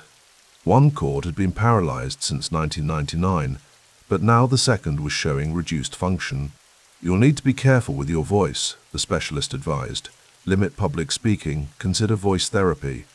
Larry nodded, processing the implications. His voice had already grown noticeably raspier over recent years, something the tech press had occasionally commented on. Now it would become even more evident, and potentially limit his public role as CEO. The drive back to Google was contemplative. The physical limitation didn't bother him much. He had never enjoyed the spotlight, preferring to build rather than present. But the public narrative would need management. The CEO who couldn't speak effectively at conferences or earnings calls would raise questions. In May 2013, he decided to address it directly. In a rare personal post, he disclosed his condition publicly, explaining the medical details with characteristic precision and a touch of vulnerability that surprised those who knew him only as the reserved engineering mind behind Google. The disclosure served multiple purposes. It headed off speculation. It humanized him in a way that felt authentic rather than manufactured. And it provided cover for what he preferred anyway: fewer public appearances, more focus on building and strategic decisions. By late summer 2013, Larry had been wrestling with an idea that went beyond Google's core business. On a warm September evening, he sat in the landscaped garden area of the Googleplex with Art Levinson, the chairman of Genentech and Apple board member. "The healthcare system optimizes for treatment, not prevention," Larry said, watching the lengthening shadows as the sun began to set, "and certainly not for longevity research." Levinson, a PhD biologist before becoming a business leader, nodded thoughtfully. "The incentives are misaligned. Pharmaceutical companies make money from chronic conditions, not cures. And aging research is considered fringe by mainstream medicine." "It's a data problem at its core," Larry continued, his voice careful and measured to preserve his vocal strength. "Aging is a process that could be understood, measured, perhaps modified with the right approach." "You're talking about a moonshot," Levinson said, using the term that had become associated with Google's most ambitious projects. "Calico," Larry said simply. "California Life Company. A separate entity focused on longevity and aging research. Long-term horizon decades, not quarters." Levinson studied Larry's face, seeing the seriousness behind the proposal. "You want me to run it?" It wasn't a question. Larry nodded. "With substantial funding, protected from quarterly pressures, science-driven but with our data capabilities as a strategic advantage." The announcement of Calico in September 2013 generated headlines that ranged from excitement to skepticism. "Google versus death," read one particularly hyperbolic take. Larry didn't mind. The overstatement created space for the actual work, which would be methodical, scientific, and measured in years rather than news cycles. In his private office later that autumn, Larry sat reading a worn paperback copy of Werner Vinge's Rainbow's End, a science fiction novel about the near future where ubiquitous augmented reality had transformed society. He had always been drawn to science fiction that explored the social implications of technological change, not just gadgetry, but how tools reshape communities and consciousness itself. A light knock at the door preceded the entrance of Susan Wojcicki, who had been with Google since the beginning, literally, as her garage had housed the company's first office. "The YouTube numbers look good," she said, knowing Larry preferred to start with data rather than pleasantries. "Mobile viewing up 43% year over year." Larry set his book aside, giving her his full attention. "And content partners. Expanding. The original content investments are starting to show returns. Better watch time, better ad rates." Larry nodded, processing. YouTube had been one of his big bets, acquired in 2006 when many thought the price excessive and the copyright issues potentially lethal.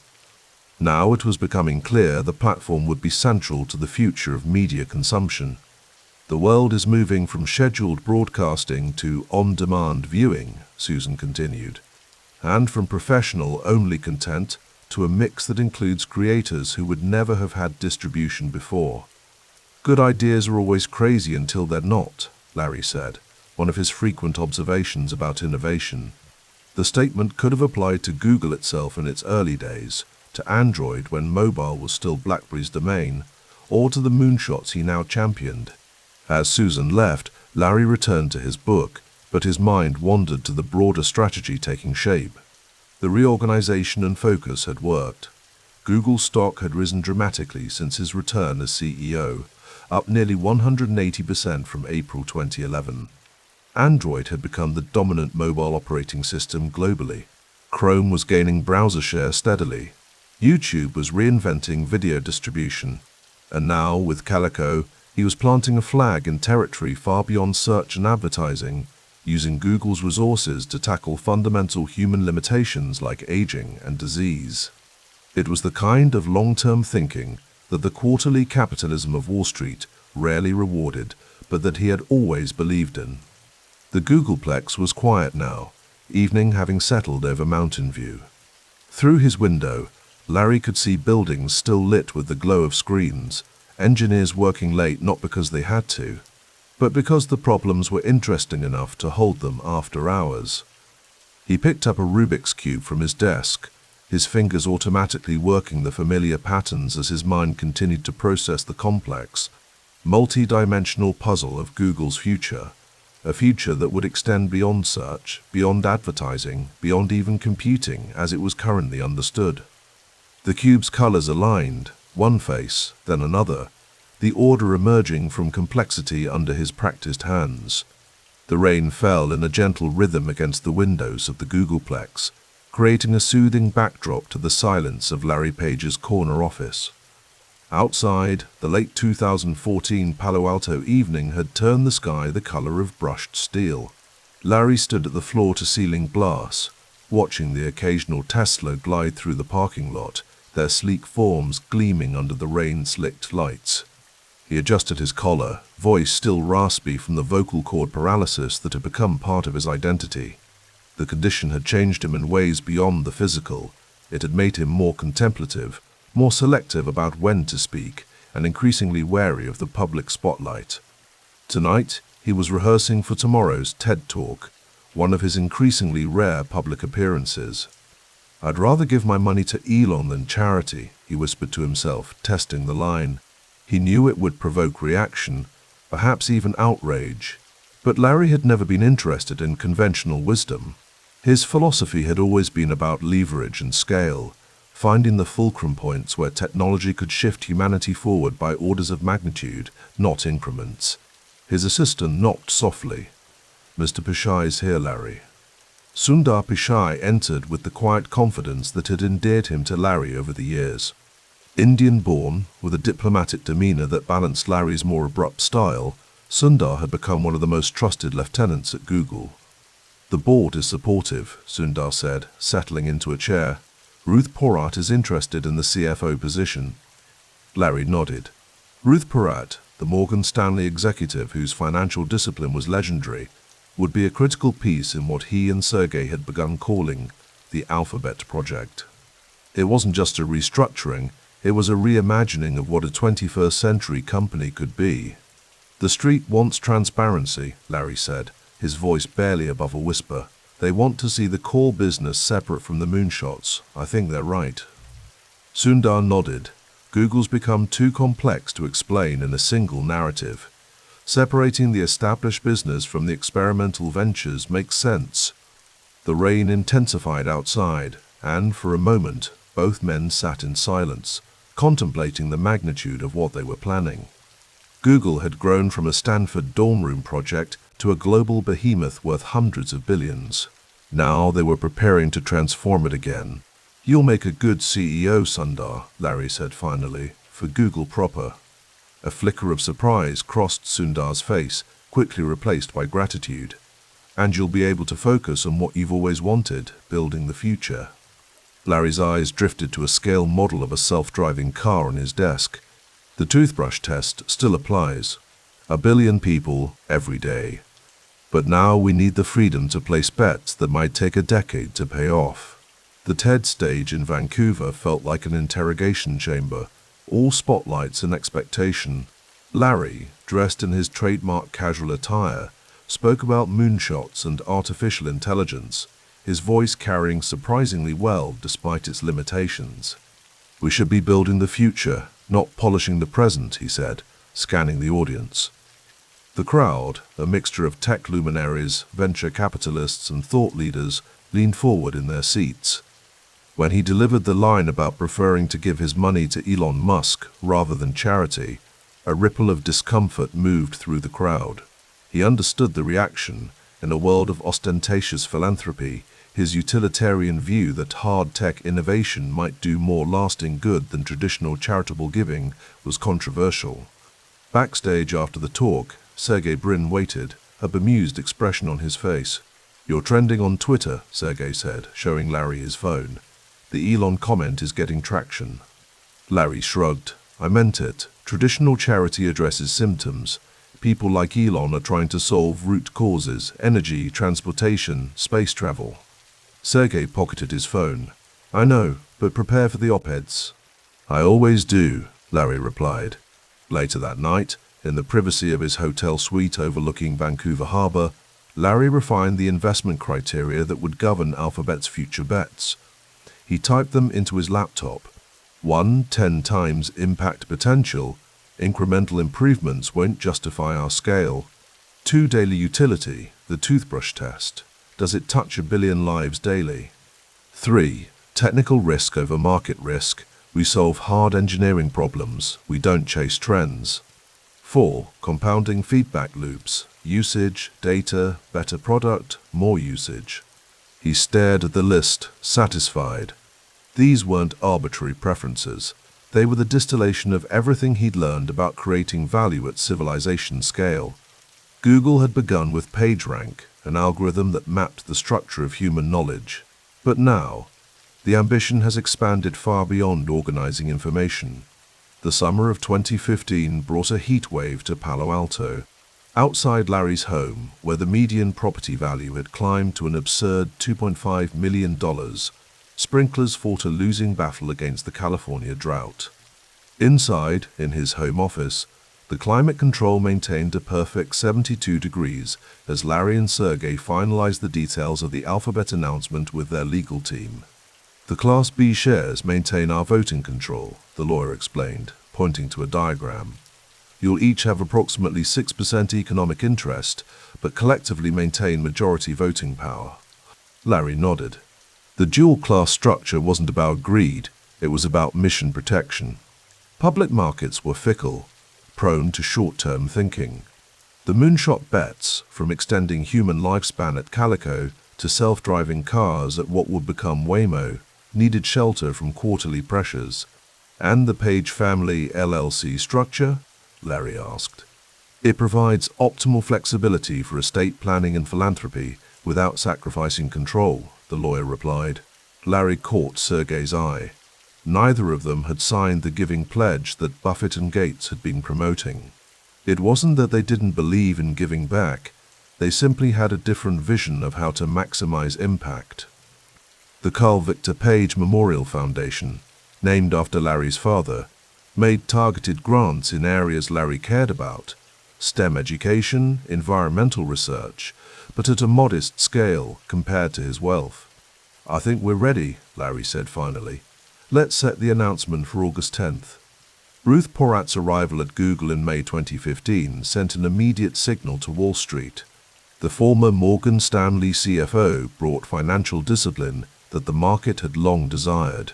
In her glass-walled office at the Googleplex, she met with Larry to review the financial structure of the upcoming Alphabet announcement. "We'll need to show clear segment reporting," Ruth explained, her New York intensity a contrast to the California casual that dominated Google's culture. "Investors will want to see exactly how much we're spending on the moonshots." Larry nodded. "Transparency is the point. Let Google be Google, and let the other bets have their own runway and accountability." Ruth smiled slightly. "The market will reward clarity. They want to know the search business isn't funding unlimited science projects without accountability." "But the science projects are what will matter 20 years from now," Larry countered, his voice quiet but firm. "I agree," Ruth said, "but they need to earn their keep over time. Capital discipline doesn't mean abandoning the moonshots, it means making them rigorous." Larry appreciated her straightforwardness. Ruth wasn't there to dismantle his vision, she was there to give it financial structure and credibility with investors. The strategy was working already. Google's stock had been climbing steadily since rumors of her appointment first surfaced. On August 10, 2015, the announcement went public. Google would become Alphabet, a holding company with Google as its largest subsidiary, but with separate other bets that would have their own CEOs and accountability. Larry would become Alphabet CEO, Sergey would be president, and Sundar Pichai would take the helm of Google proper. The letter Larry published explained the vision. We've long believed that over time companies tend to get comfortable doing the same thing, just making incremental changes. But in the technology industry, where revolutionary ideas drive the next big growth areas, you need to be a bit uncomfortable to stay relevant. That evening, Larry hosted a small gathering at his Palo Alto home. The usual Silicon Valley signifiers were present: artisanal coffee from Blue Bottle, farm-to-table catering, but the atmosphere was understated compared to the flashier tech parties in San Francisco. Sundar arrived looking both excited and slightly overwhelmed by his new responsibility. "How does it feel to hand over the keys to the kingdom?" he asked Larry. Larry smiled. "I'm not handing them over, I'm building a bigger kingdom." Later, as the small group of executives and their spouses enjoyed dinner on the patio, the conversation turned to the future. Eric Schmidt, who had once been brought in as the adult supervision when Larry and Sergey were young founders, raised a glass. "To Alphabet, may it spell out a better future," Eric toasted. Ruth Porat added, "and to the transparency that will fuel it." Larry, typically uncomfortable with such moments, simply nodded. His mind was already racing ahead to what Alphabet could become, not just a corporate restructuring but a model for innovation at scale. The market response exceeded even Ruth's optimistic projections.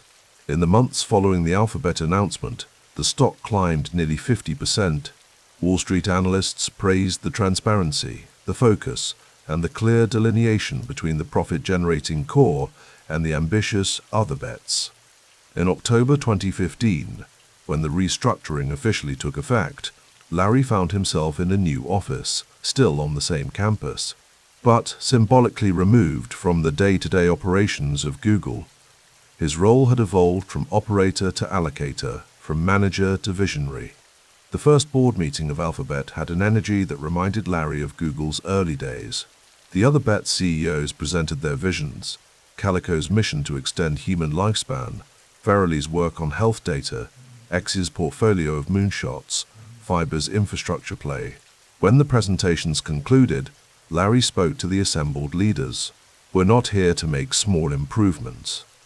If you're not working on something that might fail, that might seem crazy to outsiders, then you're probably not pushing hard enough." After the meeting, Larry walked the grounds of the Googleplex with Sergey, something they hadn't done together in months. "Remember when this was all just about a better search engine?" Sergey asked, gesturing to the sprawling campus. Larry smiled. "It still is in a way. We're still organizing information, just not only on the web anymore. We're organizing information about health, about cities, about the physical world." The evening light cast long shadows across the manicured lawns. Employees, some still wearing the colorful propeller beanies given out at the Alphabet celebration, worked late in glass-walled rooms. The campus hummed with the energy of thousands of brilliant minds, all aimed at problems Larry and Sergey had chosen. "I saw another op-ed about your Elon comment," Sergey mentioned. "They're calling you elitist, out of touch." Larry shrugged. "They missed the point. It's not about elitism, it's about leverage. Dollar for dollar, where does humanity get the most progress? Sometimes it's in traditional charity, but often it's in fundamental technology that changes the constraints we live under." "You should say that publicly," Sergey suggested. Larry shook his head. "I'm done with interviews for a while. Let the work speak." As they completed their circuit of the campus, the lights of Palo Alto twinkled in the distance, a city transformed by the tech boom, where median rents had reached impossibly high levels, where inequality had become impossible to ignore. Larry was aware of the criticism that companies like Google had created a two-tier society in the Bay Area, with tech workers living in comfortable abundance while service workers struggled. But in Larry's mind, the solution wasn't to stop innovating, it was to innovate more radically, to find the technological breakthroughs that could lift all boats. Alphabet was his vehicle for that vision, a conglomerate designed not for financial engineering but for world-changing technologies. The rain began again, gentle at first, then steadier. Larry and Sergey headed inside, two of the wealthiest men in the world, with voting control over one of its most powerful companies. still driven by the same curiosity that had brought them together at Stanford 2 decades earlier. "To the next chapter," Sergey said as they parted ways. Larry nodded. "To Alphabet," he replied, his voice soft but clear in the rain-washed evening. The winter light fell obliquely through the floor-to-ceiling windows of the Googleplex, casting long shadows across the polished concrete floors. Larry Page stood alone, gazing out at the sprawling Mountain View campus he had built from nothing. The December air hung heavy with both accomplishment and foreboding. 8.2 billion euros, he said quietly to the empty room.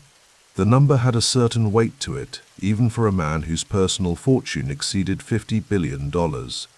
The European Commission's fines had been accumulating like storm clouds on the horizon, first 2.42 billion for Google Shopping in 2017, then 4.34 billion for Android bundling in 2018, and now another 1.49 billion for AdSense practices in March 2019. Larry's reflection stared back at him, his face unchanged since Stanford days except for the lines around his eyes that deepened when he wasn't smiling. And he wasn't smiling now. The door opened silently behind him.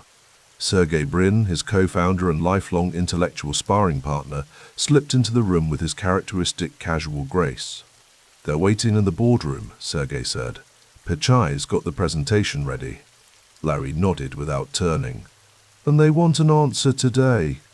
"They've always wanted answers, Larry. That's why they became lawyers and politicians." Larry allowed himself a thin smile. 21 years since they'd incorporated Google in Susan Wojcicki's garage. 21 years of building something that had transformed the world's relationship with information.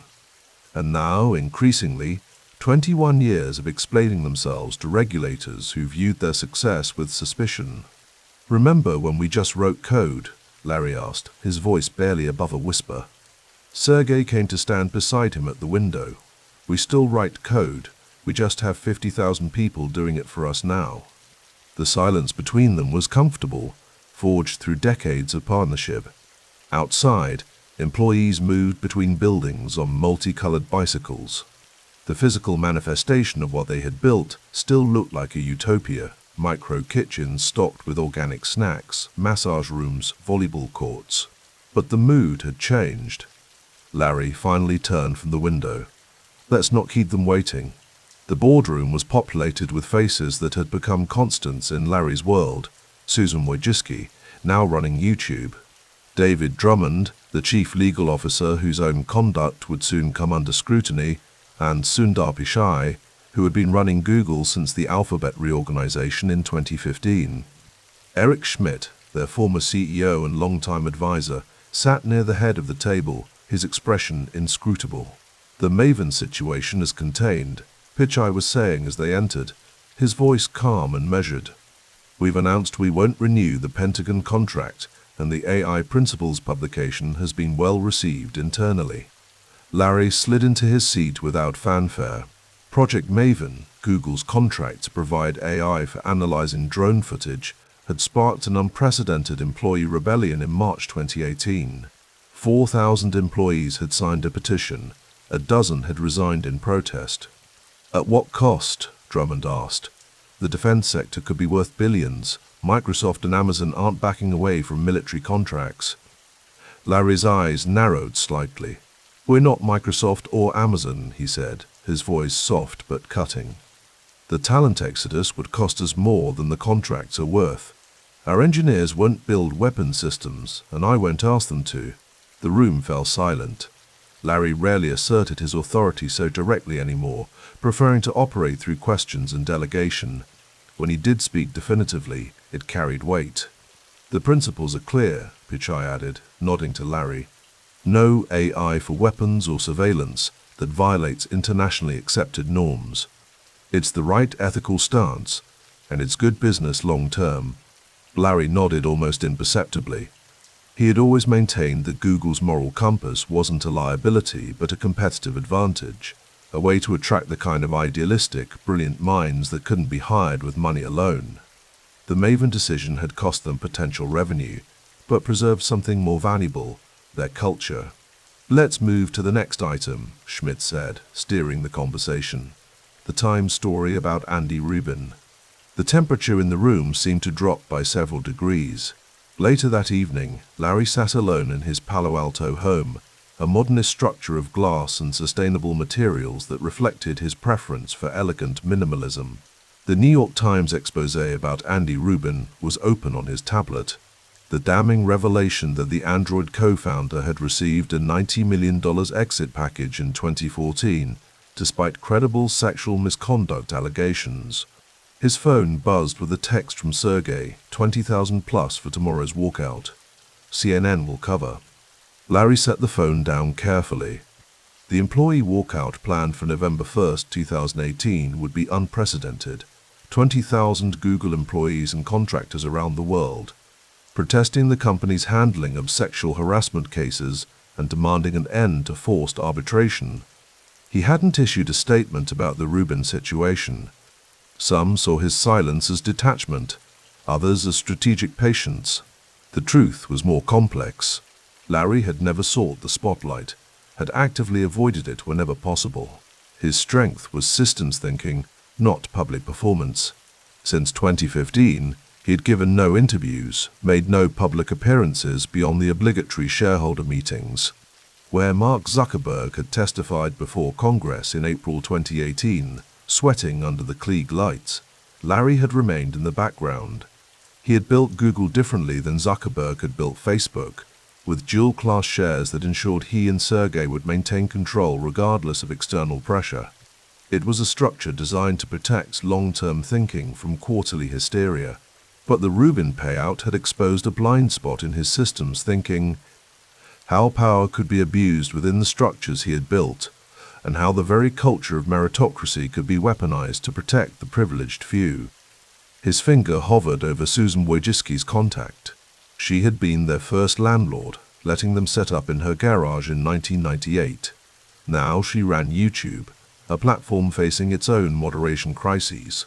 If anyone could advise him on this moment, it would be Susan, but the hour was late.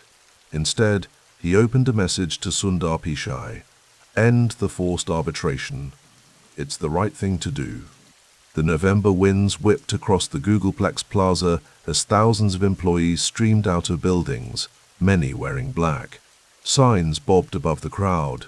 Don't be evil, and Time's Up Tech, and workers' rights are women's rights. Larry watched the live stream from a conference room, his expression unreadable. Sundar and HR leader Eileen Norton would respond officially, announcing the end of forced arbitration for sexual harassment claims a week later, but Larry himself would issue no direct statement. They want you to speak, Sergey said, pacing behind him, directly, not through Sundar. Larry's gaze remained fixed on the screen. And say what? That I didn't know? That I'm sorry?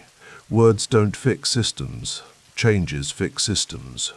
Sometimes people need to hear the words, Larry. I've never been good at the words. That's why we hired Eric all those years ago. Sergey stopped pacing. This isn't 2001 anymore. We're not the underdogs fighting Microsoft. We are what Microsoft was then. Larry's eyes flickered with something like pain. They had built Google explicitly to avoid becoming Microsoft, a company that had squandered its potential and moral authority in antitrust battles and internal bureaucracy. Yet here they were, fighting regulators on 3 continents, watching their own employees march against them. Maybe that's the problem, Larry said quietly. Maybe the structure needs to change again. The thought germinated over the following year as the pressures mounted. By December 2019, Larry had made his decision. The announcement was characteristically brief. He and Sergey would step down from their executive roles at Alphabet. Sundar Pichai would become CEO of both Google and its parent company. They would remain on the board and as controlling shareholders, but the day-to-day operations would pass to their carefully groomed successor. The night before the announcement, Larry hosted a small gathering at his home. Not the entire board, just Sergey, Sundar, and Eric Schmidt. The 4 men who had shaped Google's journey sat in Larry's minimalist living room, drinking biodynamic wine from the Santa Cruz Mountains. To succession, Eric said, raising his glass. a problem most founders never solve properly. Sundar looked almost uncomfortable with the toast. I still can't believe you're doing this now. There's never been more scrutiny, more challenges. Larry's smile was enigmatic. That's precisely why now is the right time. The company needs a public face that can navigate these waters better than I can. While you retain controlling votes, Eric noted with approval, the best of both worlds. The structure matters more than the figurehead, Larry said. Alphabet was designed to protect the moonshots from quarter-to-quarter thinking. That structure remains, regardless of who sits in which chair. Sergey leaned forward. We've already outlasted most of the companies we competed with 20 years ago. Yahoo, Excite, AltaVista, all gone. We built something that survived its founders' daily attention. And will it survive what's coming? Sundar asked quietly. The DOJ investigation is just getting started. The EU fines were just the opening salvo. Larry met his gaze steadily. That's why we chose you, Sundar. You navigate complexity without ego. You find the middle path. While we remain on the board, Sergey added with a smile that didn't quite reach his eyes, with controlling votes. A comfortable silence fell over the room. Through the windows, the lights of Palo Alto twinkled below, a city transformed by the wealth their company had generated. Housing prices had tripled since they'd started Google. The median home now cost over $3 million. The same economic forces that had made them billionaires had reshaped the region in ways not entirely positive. What will you do? Sundar finally asked. After the announcement, Larry's expression remained placid. Build, think, read, the same things I've always done, just with fewer meetings. Eric chuckled. The luxury of a controlling stake. You can disappear and still shape the future. Not disappear, Larry corrected gently. Just focus on the problems that interest me without the obligations of being a public company CEO. He didn't elaborate on what those problems might be. His investments in flying cars through Kitty Hawk. His interest in radical life extension through Calico. These were known quantities. But Larry had always operated several chess moves ahead of where others were looking. December 3, 2019. The announcement went out with characteristic understatement, a letter posted to Google's blog, explaining that Alphabet was now a well-established company and no longer needed two CEOs and a president. The media speculation was immediate and intense. Was Larry ill? His vocal cord paralysis had been public knowledge for years, but rumors of other health issues had circulated in Valley circles. Was he fleeing the regulatory spotlight? The antitrust investigations were accelerating, not slowing. Or was this simply the natural evolution of a founder who had already accomplished more than most people achieve in a lifetime? Larry offered no interviews, no explanations beyond the carefully crafted statement. The man who had revolutionized how the world found information had become increasingly information-resistant himself, a paradox that wasn't lost on those who had followed his career. That evening, he walked alone through the original Googleplex building on Amphitheater Parkway. Most employees had gone home. The notorious micro-kitchens were dark. He ran his fingers along the colorful walls, remembering when the company had been small enough that he knew every engineer by name. His phone buzzed. A text from Susan Wojcicki, end of an era, beginning of the next one. Dinner soon? He smiled faintly and typed back, yes, your garage for old time's sake. The joke felt bittersweet. Susan's garage was now a pilgrimage site for tech tourists, the humble birthplace of what had become one of the most valuable companies on Earth. They couldn't go back there any more than they could return to the innocence of the early internet, before filter bubbles and disinformation and algorithmic addiction had complicated their original mission to organize the world's information. Larry slipped his phone back into his pocket and continued his solitary tour. Despite stepping down, he knew his influence would continue through the governance structures he had designed, through his board seat, through his controlling shares. He had built a system that could perpetuate his vision even in his absence, perhaps the ultimate expression of his systems thinking approach to the world. Outside, the California night was unseasonably cool. Larry stood in the parking lot, looking up at the stars visible despite the light pollution. Whatever came next, the antitrust battles, the privacy reckonings, the ethical debates about AI, would unfold with or without his daily guidance. The machine he had built would continue its operation, algorithmically precise, powered by the data of billions. He had changed the world by creating a company that had reorganized humanity's relationship with knowledge.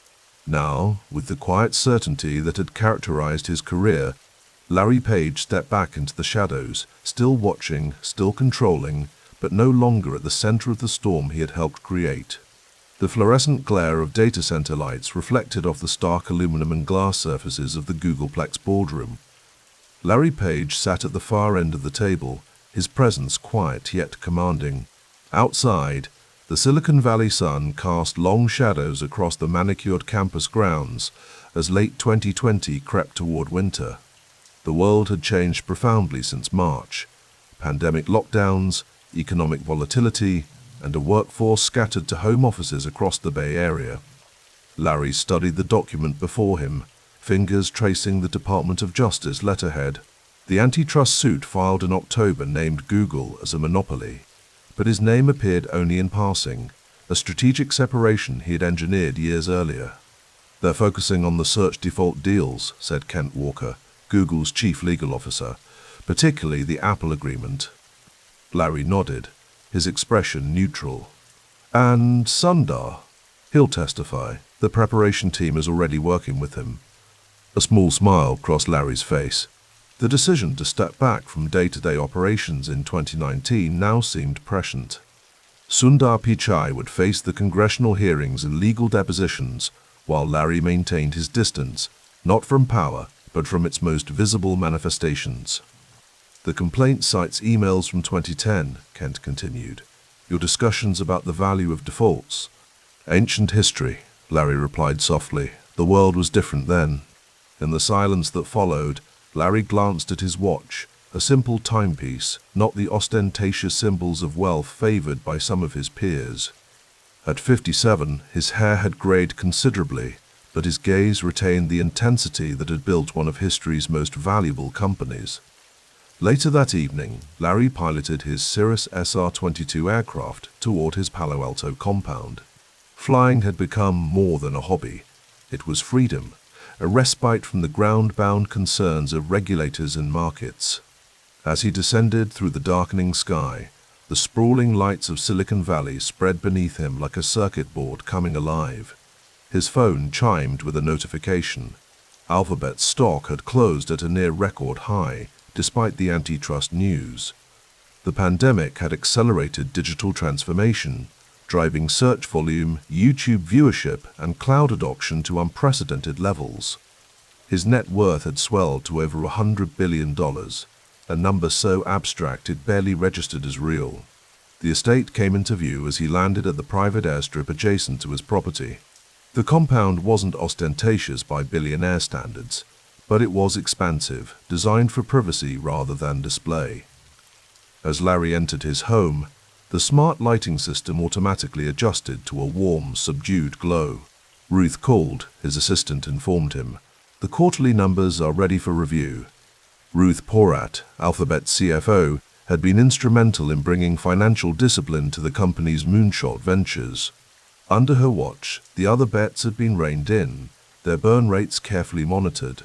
Even Calico, Larry's ambitious longevity research company, operated under stricter oversight now. "Tell her I'll review them tomorrow," Larry replied. "Any updates from Kitty Hawk?" "The wind-down plan is proceeding." Sebastian suggested a call to discuss asset distribution. Larry nodded, a flicker of disappointment crossing his face. The flying car startup had consumed over $1 billion without delivering a commercial product. By 2022, it would be shut down entirely. Some dreams, even with vast resources behind them, remained stubbornly beyond reach. The private jet descended toward the Caribbean, the turquoise waters surrounding Eustatia Island coming into view. Larry had purchased the island around 2018, drawn by its seclusion and natural beauty. As the Dornier Alpha jet touched down on the private landing strip, he felt the weight of the mainland receding. Lucy Southworth, his wife of 13 years, waited near the modest but elegant island residence. Their relationship had always been grounded in shared intellectual curiosity and a desire for privacy. They walked along the shoreline as the sun began its descent, discussing the island's environmental research projects rather than stock prices or antitrust concerns. "The solar microgrid is fully operational now," Lucy said, pointing to the arrays nestled discreetly among the natural landscape. "And the marine conservation zone is showing promising results." Larry nodded, his eyes scanning the horizon. "This is where the real work is now," he said quietly. "Systems that sustain rather than extract."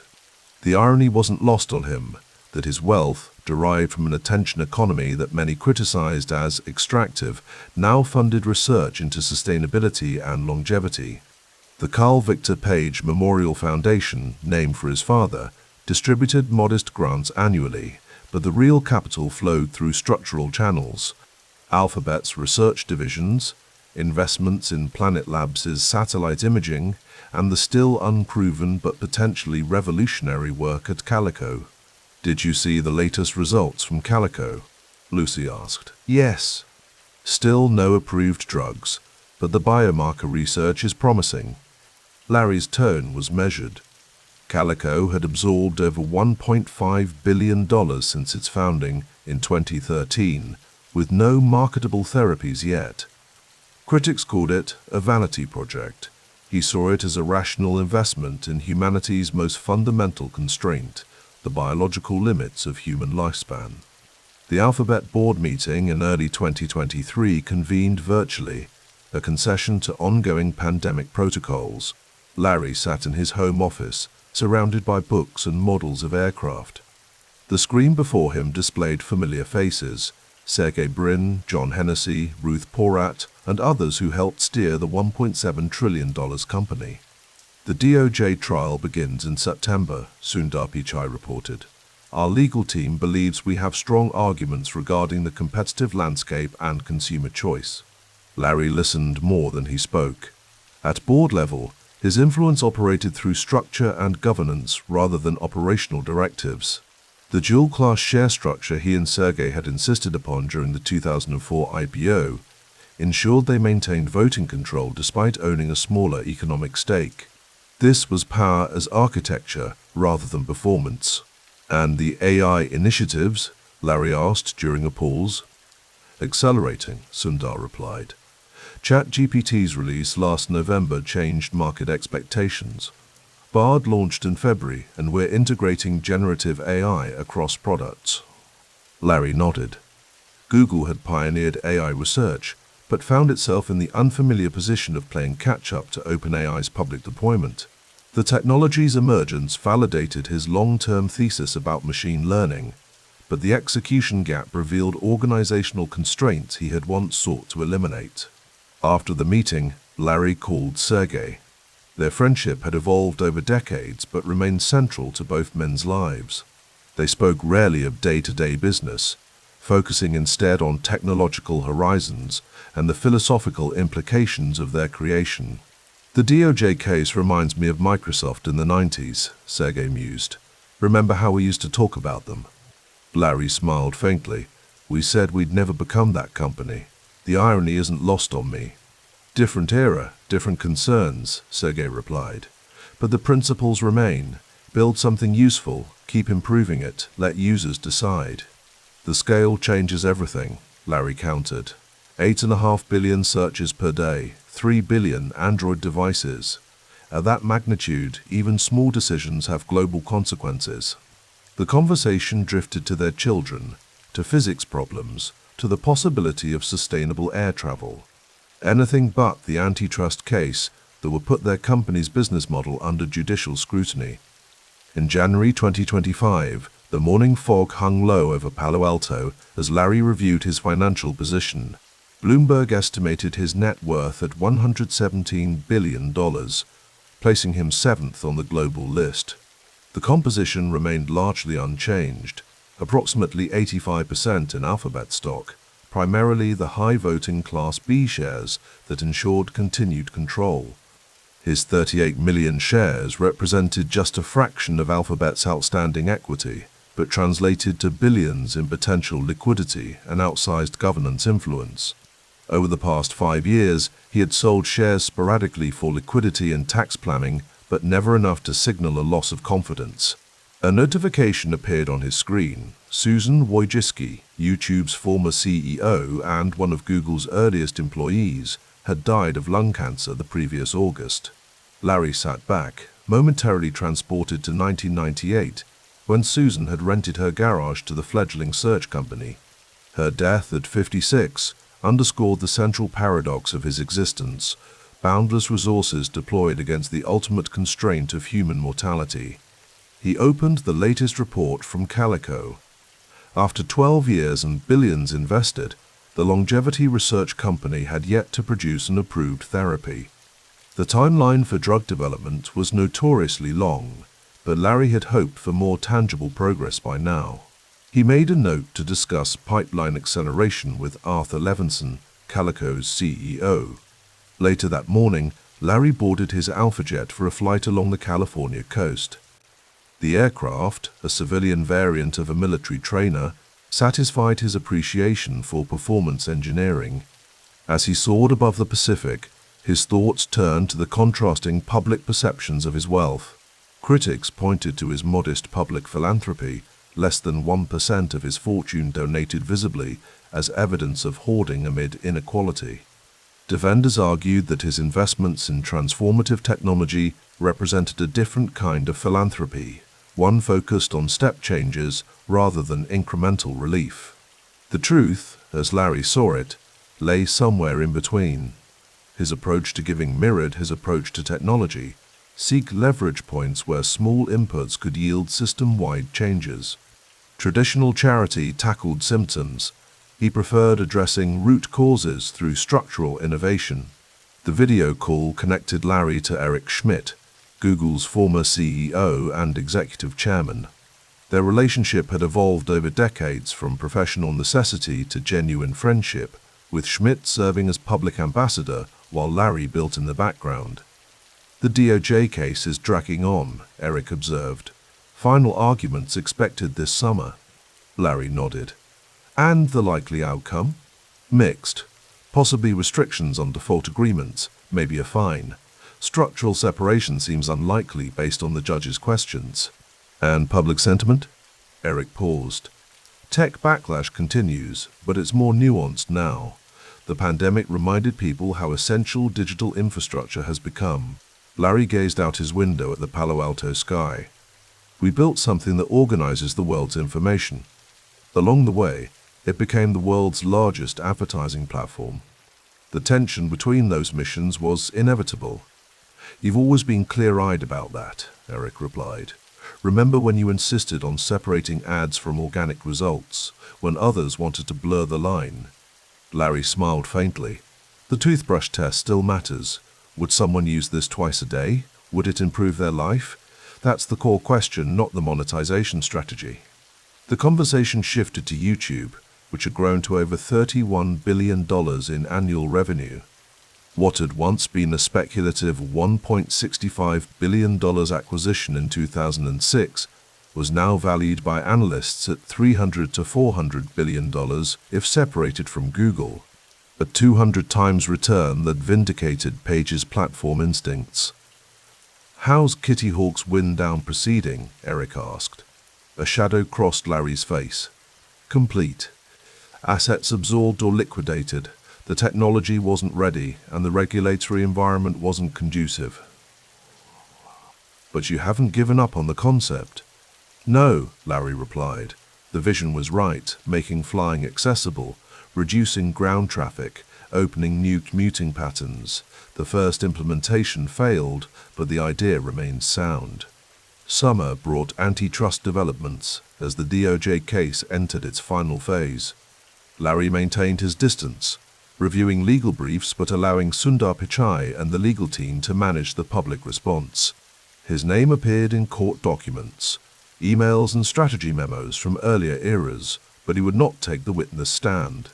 At the Googleplex, younger employees sometimes wondered about the co-founder who had shaped the company's DNA but rarely appeared in person. His principles lived on in maxims repeated in product reviews. Focus on the user and all else will follow. It's best to do one thing really, really well. Fast is better than slow. You don't need to be at your desk to need an answer. In his Palo Alto home office, Larry reviewed schematics for a new project. Not flying cars this time, but a more incremental approach to sustainable aviation. The lessons from Kitty Hawk informed a more measured strategy, solve specific constraints rather than reimagining the entire system at once. His phone chimed with a message from Ruth Porat. Alphabet's second quarter results had exceeded expectations again, $85 billion in quarterly revenue, with Google Cloud finally achieving consistent profitability. The stock would likely surge when markets opened the next day. Larry acknowledged the message, but felt strangely detached from the numbers. At Alphabet's scale, 182,000 employees, operating in over 200 countries, quarterly fluctuations seemed almost incidental to the company's long-term trajectory. The Caribbean breeze swept across Eustatia Island as Larry met with researchers from his marine conservation initiative. The project, studying coral resilience and ocean acidification, operated quietly without press releases or foundation announcements. The data suggests targeted interventions could significantly improve reef survival rates, explained the lead scientist, pointing to underwater footage of experimental restoration zones. Larry nodded, asking detailed questions about methodology and scalability. This was philanthropy by his definition, applying scientific method and technological tools to fundamental problems, measuring outcomes rather than intentions. As the meeting concluded, he walked alone along the shoreline, contemplating the contrast between his public and private personae. The world knew Larry Page the billionaire, the tech titan, the reclusive mogul. Few saw Larry Page the pilot, the father, the systems thinker still fascinated by how things worked and how they might work better. His wealth had created a peculiar form of isolation. Even well-meaning interactions were inevitably shaped by the knowledge of his resources and influence. This island, both literally and figuratively, provided space to think beyond immediate market concerns. Looking out at the horizon, Larry reflected on the familiar quote he had shared at the University of Michigan's 2009 commencement: "Have a healthy disregard for the impossible." The advice remained sound, but experience had added nuance. Impossible things became possible through persistent engineering, yes, but also through timing, collaboration, and structural alignment. Google's success wasn't merely technical brilliance. It was technical brilliance deployed at precisely the right historical moment, when the internet needed organization and digital advertising needed reinvention. His personal fortune wasn't merely accumulation, it was the byproduct of creating a system with powerful network effects and compounding advantages. Back in California, Larry met with Sergey at a private airfield where they both kept aircraft. Their friendship remained one of the few constants in a life transformed by wealth and influence. They spoke a private language of shared reference points, Stanford algorithms, early server crashes, midnight debugging sessions, and board confrontations from another era. "The New Zealand property is finally completed," Larry mentioned as they inspected his Alpha jet. Rumors of his connections to New Zealand had circulated for years, though the extent of his investments there remained private. The country's combination of natural beauty, political stability, and distance from global tensions made it attractive as both retreat and potential haven. "Planning to spend more time there?" Sergey asked. "Perhaps. There's something appealing about geographical remove, perspective changes with distance." They discussed the ongoing antitrust trial, the AI acceleration, and the persistent questions about their philanthropic approaches. Both men had been criticized for giving less visibly than contemporaries like Bill Gates or Warren Buffett, who had pledged the majority of their wealth to foundation work. "The public model doesn't fit for everything," Larry observed. "Some problems need quiet persistence rather than announcements." "Like Calico," Sergey noted. "Exactly. The timeline doesn't match quarterly reports or annual galas. If we succeed, it won't be through incremental improvements, but through fundamental breakthroughs. Those can't be scheduled or promised. As evening approached, they parted ways, each returning to lives of extraordinary privilege and peculiar constraints. Larry flew his aircraft back toward Palo Alto, the California landscape bathed in golden light below him. In his home library that night, Larry reviewed a stack of documents, alphabet board materials, Calico research updates, engineering specifications for a new sustainable aviation concept. The quiet intensity that had built Google remained, now focused on longer horizons and more fundamental challenges. He paused at a photograph taken at 232 Santa Margarita Avenue in Menlo Park, the garage where Google began. The image captured a moment of pure potential, before the algorithm became an empire, before the founders became billionaires, before the mission of organizing information became entangled with the business of selling attention. Larry set the photo aside and opened his laptop. No social media accounts, no public statements, no press interviews. His influence operated through structure and governance rather than declaration. This absence from the public conversation was both strategic and personal, reflecting both his natural introversion and his belief that systems mattered more than personalities. As midnight approached, he closed his work and stood by the window overlooking his Palo Alto compound. In the distance, the lights of Silicon Valley twinkled like the server farms that powered the digital economy.